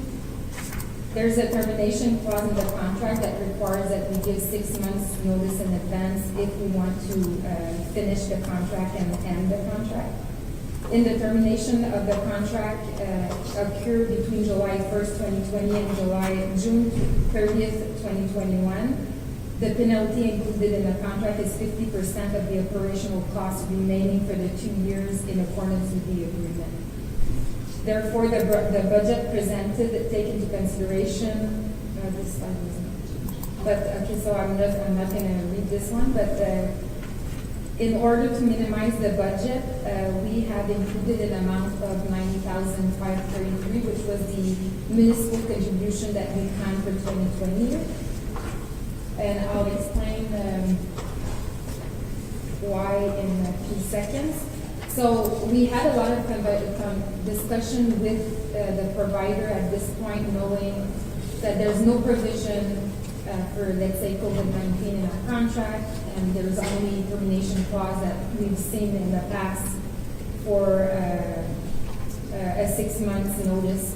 But since since April of this year, since our bus stopped, we started over again in September to offer a one bus service, which the provider included a rebate that we pay 50% of the 3 regular buses and we pay full price for the bus that's running. So we've been able to negotiate with 417 bus line. And for us, since the option of canceling the service was not a viable option for the department and for the users, we've negotiated a contract suspension with the provider compared to a service cancellation. The provider agreed to suspend the service for 2021. The negotiated costs associated with the suspension of the service would be $90,000, so that technically there is no negative impact on the budget because this is what we usually include in the budget for municipal contribution for that service. The amount negotiated represent what I just mentioned. If council decides to pursue that route, the impact of the COVID on the service would be minimal. So I provided this table, and I know maybe the numbers are a bit small, but this basically represents our yearly contract. So year 1 is completed because it ended June 30th, 2020, and then we did half of the year of year 2 as per the contract. So basically year 2 of the contract is running from July 1st, 2020 to June 2021. But just make it easier for everyone, I prepared that table that shows that basically we paid half of the year, and this year it cost us $190,000 based on the level of service that we stopped for a period of months, and then we started back one bus in September. Then, that if council decides to proceed this way, then we would suspend for 2021. So starting January 2021 until December 2021, we would suspend the contract, and then we would keep moving the contract year 3 and year 4. So basically, as you can see at the bottom of the slide, I've made some scenario, and those scenarios, just for your information, were provided to the 417 bus line, and he's agreed to what's being proposed. As per the contract, the service cannot be canceled before April 22nd, 2021, so basically we need to give 6 months notice. Therefore, the penalty would represent $82,000, so that's the 50% of the 3 months remaining out of our contract, because technically our contract ends in June 2021, so we would pay the penalty 50% of the contract from April to June. And then we would, 6 months, we would pay the 205 for the level of service to continue at one bus. So technically, if we were to suspend, not suspend, but cancel the contract in 2021, the penalty would be 287,350. And then I made the other scenario that if we suspend for 1 year and cancel in January 2022, then the contract, the penalty would be 248,250. So the way I've negotiated with Monsieur Laplante is that the 90,000 that we're paying for the year suspension would be deducted for the penalty if we were to cancel in 2022, which reduced the penalty if we were to proceed this way, which is better for everybody in the sense that we're not telling our residents that we're completely canceling, but we're adjusting based on the COVID situation, and that they may expect the service to restart in January 22 or maybe earlier, depending if everything falls into place. But we're not completely canceling the contract at the moment. So it's cheaper to proceed with the suspension. Manuel Laplante agreed to remove that 90,000 out of the penalty cost if we were to cancel in 2022 completely the contract. So my suggestion would be to proceed with option 2, basically that would suspend the service for 2021 and then reevaluate mid-year to decide if we want to cancel in January 22, give them a 6 months and then cancel January 2022. That is less cost for the municipality and for the taxpayer. Okay. Questions? Councilor Danae? I'm a little confused on the numbers and on the termination clause, So the termination clause that was put in was a 6-month notice. Correct. Right? So let's just, for argument's sake, we say November 1st, we give them 6 months notice. So we pay the cost. What cost are we paying for those 6 months? And then after those 6 months, are there more costs that are associated with the termination? And if there are, what are those costs on top of the 6-month notice we've already given? So that's how I would like to understand to start with. So for this 6 months, we've agreed that we would pay for one bus. So we wouldn't go back to full service, right? So the 6 months, if we were to give notice for the 6 months, November 1st, per month, it's going to cost you 27,366. No, sorry, it's going to cost you at 50%. So the 6 months, it's 205,250. 205,050. Yeah. So Okay. that's based on a 6 months level of service with one bus. So basically, we're paying one bus full price, 3 bus at 50%. But then, because our year contract ends on June, we need to pay 50% of those remaining months. So from April, June, so you would pay April, June, April and June? yeah. 2 months? 2 months. At 50%? At 50%. May, June? Yeah, 3 months at 50%. So that's the contract. So so the cost per month is how much again? 27?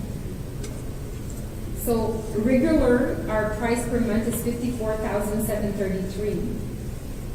But right now, we're paying 27,366. Okay, so those 3 months would be at how much?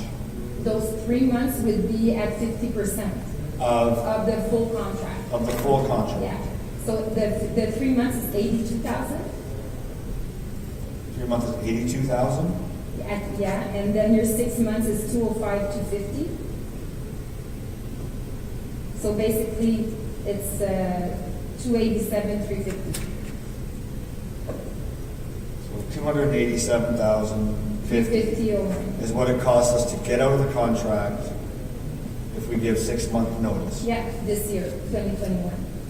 And then if we decide to do it, if if we decide to suspend Yeah, for the whole year, yeah, it's gonna cost us $90,000 for the year 2021 in its entirety. yeah, We've still got November and December of this year to pay something. yeah. What does that cost? So the cost is the 27 times 2? Yeah, So call that 54,000. And then if we decided to not renew in 2022 and we cancel, yeah. what do we have to pay on top? Let's just forget those numbers there. Let's just say what do we have to pay to get out net or gross? It would be, I can calculate it, but it would be the like basically your contract is 676,500 divided by 2, which is the, I don't know, 3 something minus the 90,000. 338. 330? Minus the So 90,000 then that we minus- pay, it's 258,250. So 258 plus we would have had to pay the 54,000 for the 2 months of Yeah, but that 20. technically is already budgeted this year. Well, I'm just talking strict out clause. Yeah, okay. Right? So we're talking about a $20,000 difference if we were to do it now versus doing it later. It's 20,000 more to do it later than it is to do it now. But then it's straight 6 months, not 6 months plus 3 again. No.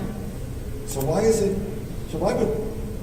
because that would bring us to June, is that why? Because you have to go the full remainder of that 1 year's contract? Yeah, exactly. Because the contract ends June 30th.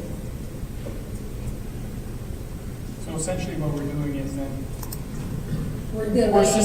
we're suspending for 2021, but the 6 months notice, we're going to give it on July 1st to say Yeah. at the end of 2021. Yeah, So that includes, so 2021 is $90,000 that we're going to pay in total. And then 90 will be deducted from the 6 months left over from the 2022 contract. yeah. So basically, you're not penalized to have your 6 months because it's included, we'll give the 6 months in 2021. Yeah, but the 6 month contract Yeah. in 2022 is based on full service? Or is it still based on So that- the little service we're giving now? Right now, the 6 months in option 1 basically is based on the 50%. So we're not paying full price of the 6 months. Well, no, that's what I'm saying. For here in the example on the slide here, it says year 3, which is January to December 30th, 2022. Yeah, And I see here that the estimate is $676,000. yeah. But that's year 3 is if we decide not to cancel, right? Right, but I'm just wondering if the penalty is going to be on that 676, or is it actually on the service that we've been using for this year? Now it's on 676. Monsieur Leduc? I think the assumption here is that by 2022, COVID will be Yeah, dealt with, and therefore we would have returned to Full service. full service. That's why the assumption is that it's counted on that basis. Right, but, if we're not returned to that full service, I expect that the 90 be deducted from the actual service that we would be giving right now, right? Because if we're suspending for the year, then I think it should be based on the last service offered, not what could potentially be in an ideal situation. Because even if COVID gets fixed, I don't think we're ever going to see the level of service we're offering, because a large number of the people that are actually using the service are going to continue working from home going into the future and won't be using that service anymore. So I have no problem with the methodology that, we give 90 for 2021 and then we have a 6 month penalty. I just want to make sure the 6 month penalty is not on a full year as if everything was okay, because that's not the reality of things. So that's from what I understand. That's what Mario 417 bus line has accepted, that, yeah, I'll take the 90,000 for 2021, and if you cancel, I'll take 50% of this full amount. Correct? so you say, so when you look at the cancellation on 2022, it's the full amount of the contract. We pay 50% as per the contract of that full year. But then we deduct the $90,000. I understand that, but that's what I'm saying, for that full year, if I understand correctly, it's 676,500 for the full year of 2022. Yeah. Right? But that's assuming that we had the service at the same level we did, but we know that's not the fact. So that's what I'm saying. If you're saying that for, I'm just seeing it as we should be paying 50% of the cost of the actual cost of operating. I don't want to give them 50% of 676,000 when that's not even the true cost of what the service is. On the contract, it might say that. But yeah, we have the obligation under contract as well.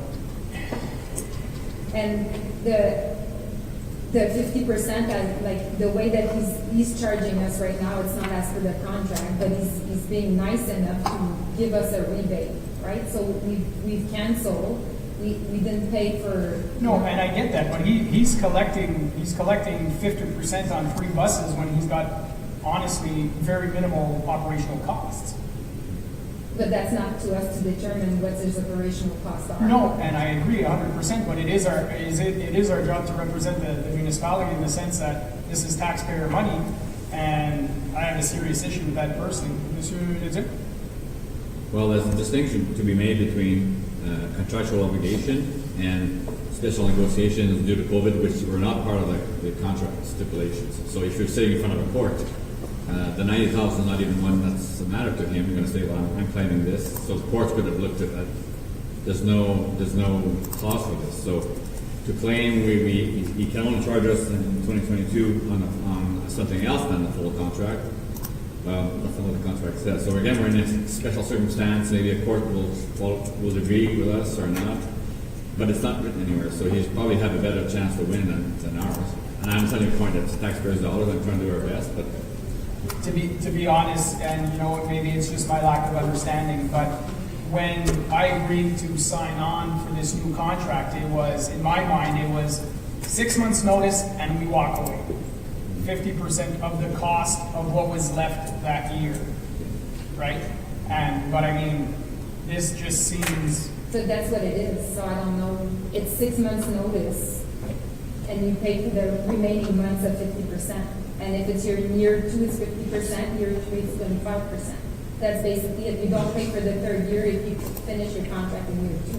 Right, so for July 1st, 2020 to December 2020, it was 190, and I guess that's where that's bothering me, is the fact that now we're going to have to pay half of the full price service that we know we'll never use full service again. So.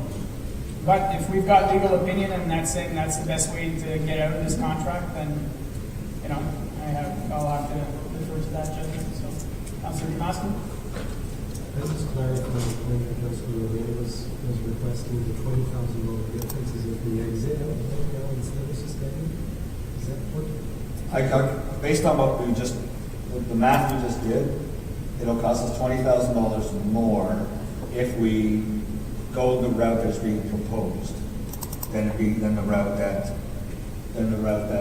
if we gave termination as of November 1st.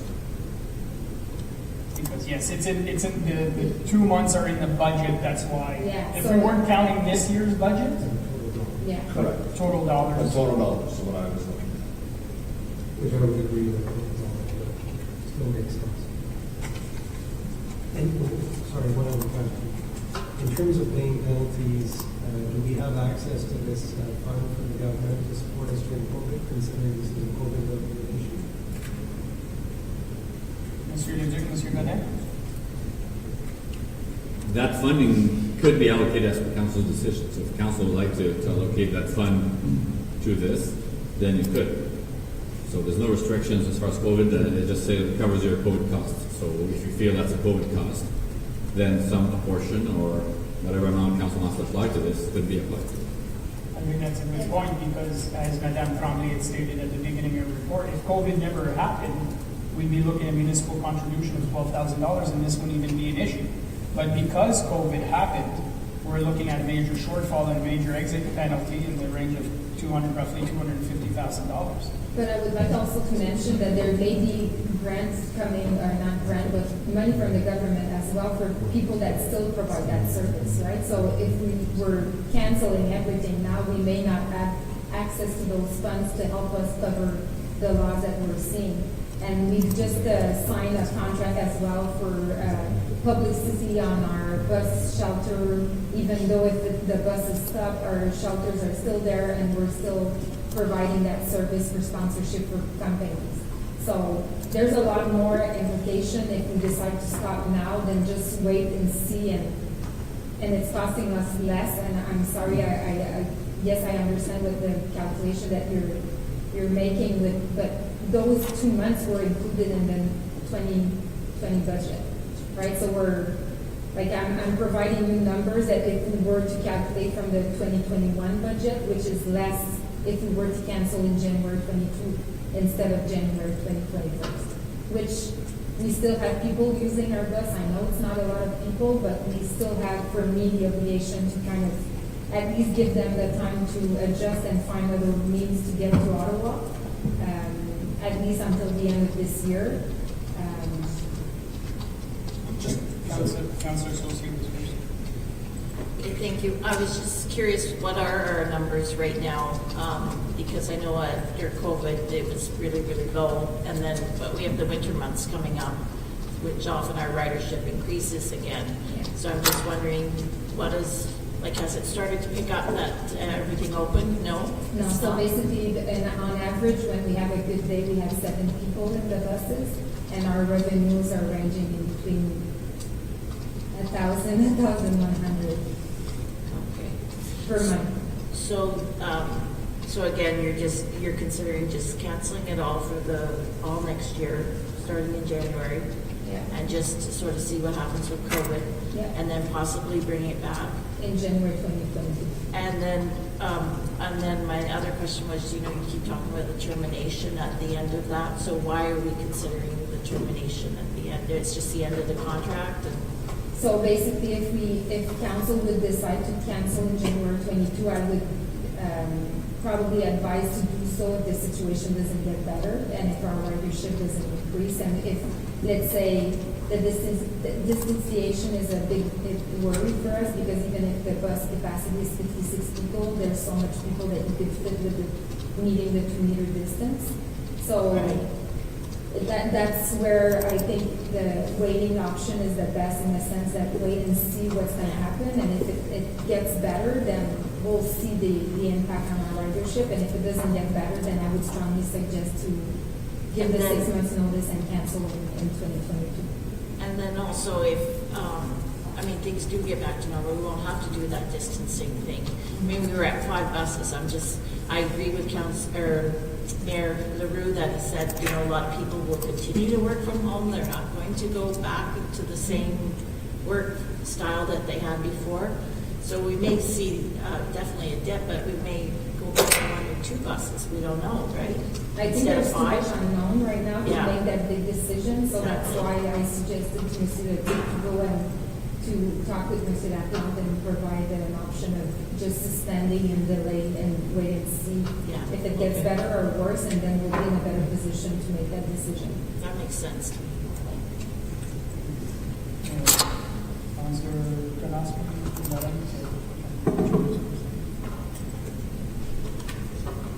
Yes, just to clarify, if we give notice, that 6-month notice, we still have the service, right? We would still provide the service. So it wouldn't be service. the next day that all of a sudden it's canceled, so that gives plenty of time for people to adjust. So we would still provide the service at 1 bus until April. Councillor Larry? Oh, that was just the point I wanted to make, was we're not terminating the service and somebody will have no service tomorrow. There's a 6-month notice period, so there's 6 months worth of notice for the public and for the bus service. That was the case, that we were choosing to do that, but So essentially, but as you pointed out, if we do give notice on November 1st, there's a $20,000 savings overall looking at the 2 options. Because that scenario you didn't look at because it's already included in the budget. But when we take that calculation into consideration, at the end of the line, there is a $20,000 savings. If we were to give notice, 6 months notice, it would continue and then pay the penalty. But I'm not saying that would happen, but I'm just saying, at the moment, the 50% of the cost for those 6 months it's one bus full price and 50% for the 3 other buses. The provider could say, if you're canceling in 6 months, I'm gonna make you pay full price for the full month. The cancellation will be 6 months regardless. No, but I mean, the price would be a lot different, because right now, the 6 months provided for the 6 months notice, I calculated and you agreed to pay what we're paying right now at reduced level of service.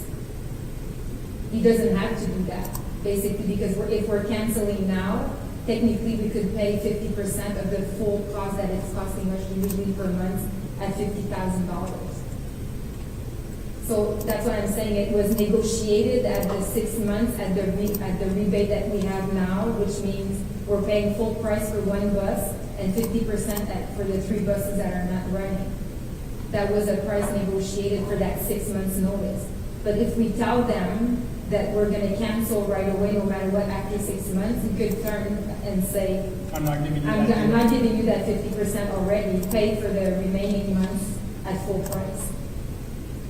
Councilor Lorraine and then Councilor- Yeah, so, I mean, I guess at the end of the day, I'll end up being fine with the 90 for the year and then figuring it out at the end, but I absolutely expect this $258,000 number to get out of this contract in 2022 to be included in the COVID funding request that we just applied for. If we were to get any money, that some of that 258,000 gets recouped there, because if we do end up canceling it, it was 100% due to COVID and the reduction of service that was being utilized. And, you know, if we don't get that money, then, you know, that's taxpayer money that's coming up, and that's 2.5%, about approximately 2.5% of taxes to pay for an out clause for a service that is not even being provided at 100%. So I'm at a loss. Okay. Councilor Buisson? Oui, parce que là, c'est ça. Il est en bout de comprendre comment se fait que ça a été négocié comme c'est là, comme du 1er novembre, que c'est 6 mois qui fait. Parce que d'une manière ou d'une autre, le contrat qu'on a comme c'est là, c'est sûr qu'on ne le fera pas à Saint-Boss, même si ça revient un peu mieux. Fait que c'est pour ça que je comprends. Puis à 7 personnes, ça ne justifie même pas qu'on ait un boss qui rentre pour 7 personnes. Parce que le monde va comprendre, puis ils ont 6 mois pour se replacer. C'est pour ça que je ne comprends pas pourquoi qu'on n'a pas. Juste clarifier aussi le contrat, il y a 50% de pénalité, c'est après le 1er juillet 2021. Si c'est avant ça, si on donne 6 mois de notice puis on le fait avant le 1er juillet l'année prochaine, c'est pas 50%, si je me rappelle bien, c'est 75%. So there's that figure as well. We'll be canceling within the first year, which means it's a 75% penalty. No matter what, we have to get past that June 30th, 2021 point. No, we'll To get be at 50%. Yeah, but if we give notice in November 1st and we end in April, so No, it would fall into the 50%. the 50%? Okay, oh no, you mean this year? Yeah, like if we give notice now, 6 months, we'll end up before the end of the first Even year. January 1st, that gives you your 6 Months, that's right. So we can't, so the 2 months, really, we have no choice. We're going to get hit with an extra 25% for those 2 months, so it's really not a big difference. Monsieur Leduc? I think, members of council, November 1st is not a realistic date because council's not sitting unless you call a special meeting, because it can't be today that you decide to give us, it needs to be passed by resolution. So this is not a regular working session. So I doubt you'd be able to say we're passing it before a regular council meeting. So I think you're now up to the first meeting of November and then give a notice afterwards. So you're looking at December, I think, ideally, it's full month notice. But I don't think it can be done now, to say. Realistically, we're looking at, if we were to go that route, it would be January 1st, just to make sure we get past that, the end of the first year. That's correct. Councilor Knosky? Just to make a request that for our next meeting, that we have actual numbers of canceling as of that meeting, canceling as of January 1st, and then, just total amounts rather than trying to figure it out, because that's one thing I'm not really right. Yeah, just have it nice and simple for us. It says, and I think realistically, from the discussions I'm hearing is, and I appreciate Madame Tremblay hoping that everything gets back to normal, but I don't think we're going to get there. I think the feeling of council is this contract, this service is going to end. It's just a matter of when it's going to end. So with that assumption, just give us the clear numbers. If we ended there, we ended there, we ended there, what's the amounts? And council will make its decision at that point in time. And I just want to mention that I appreciate your comment that we'll get a report, but in our position right now, it was really hard because of the dates of the contract and not knowing what council. I was trying to manage all the scenarios possible to see how it could, and there's nothing in the contract, so it had to be mutual before I presented it. So, and yes, it will be easy for us to prepare something. And, Now that you have sort of an idea where the council is going. direction. Yeah, no, I appreciate that, obviously. You know, you're trying to put something together for budget for what ifs. Yeah. Without knowing where council's going, but now we have that directions. And then with that report, having the confirmation from Set that those numbers are real, because as you were saying, oh, he might change mind or thing like that, saying, okay, if we end now, that's the number and it's approved by La Flamme. That, okay, that's the number right now, that's the number.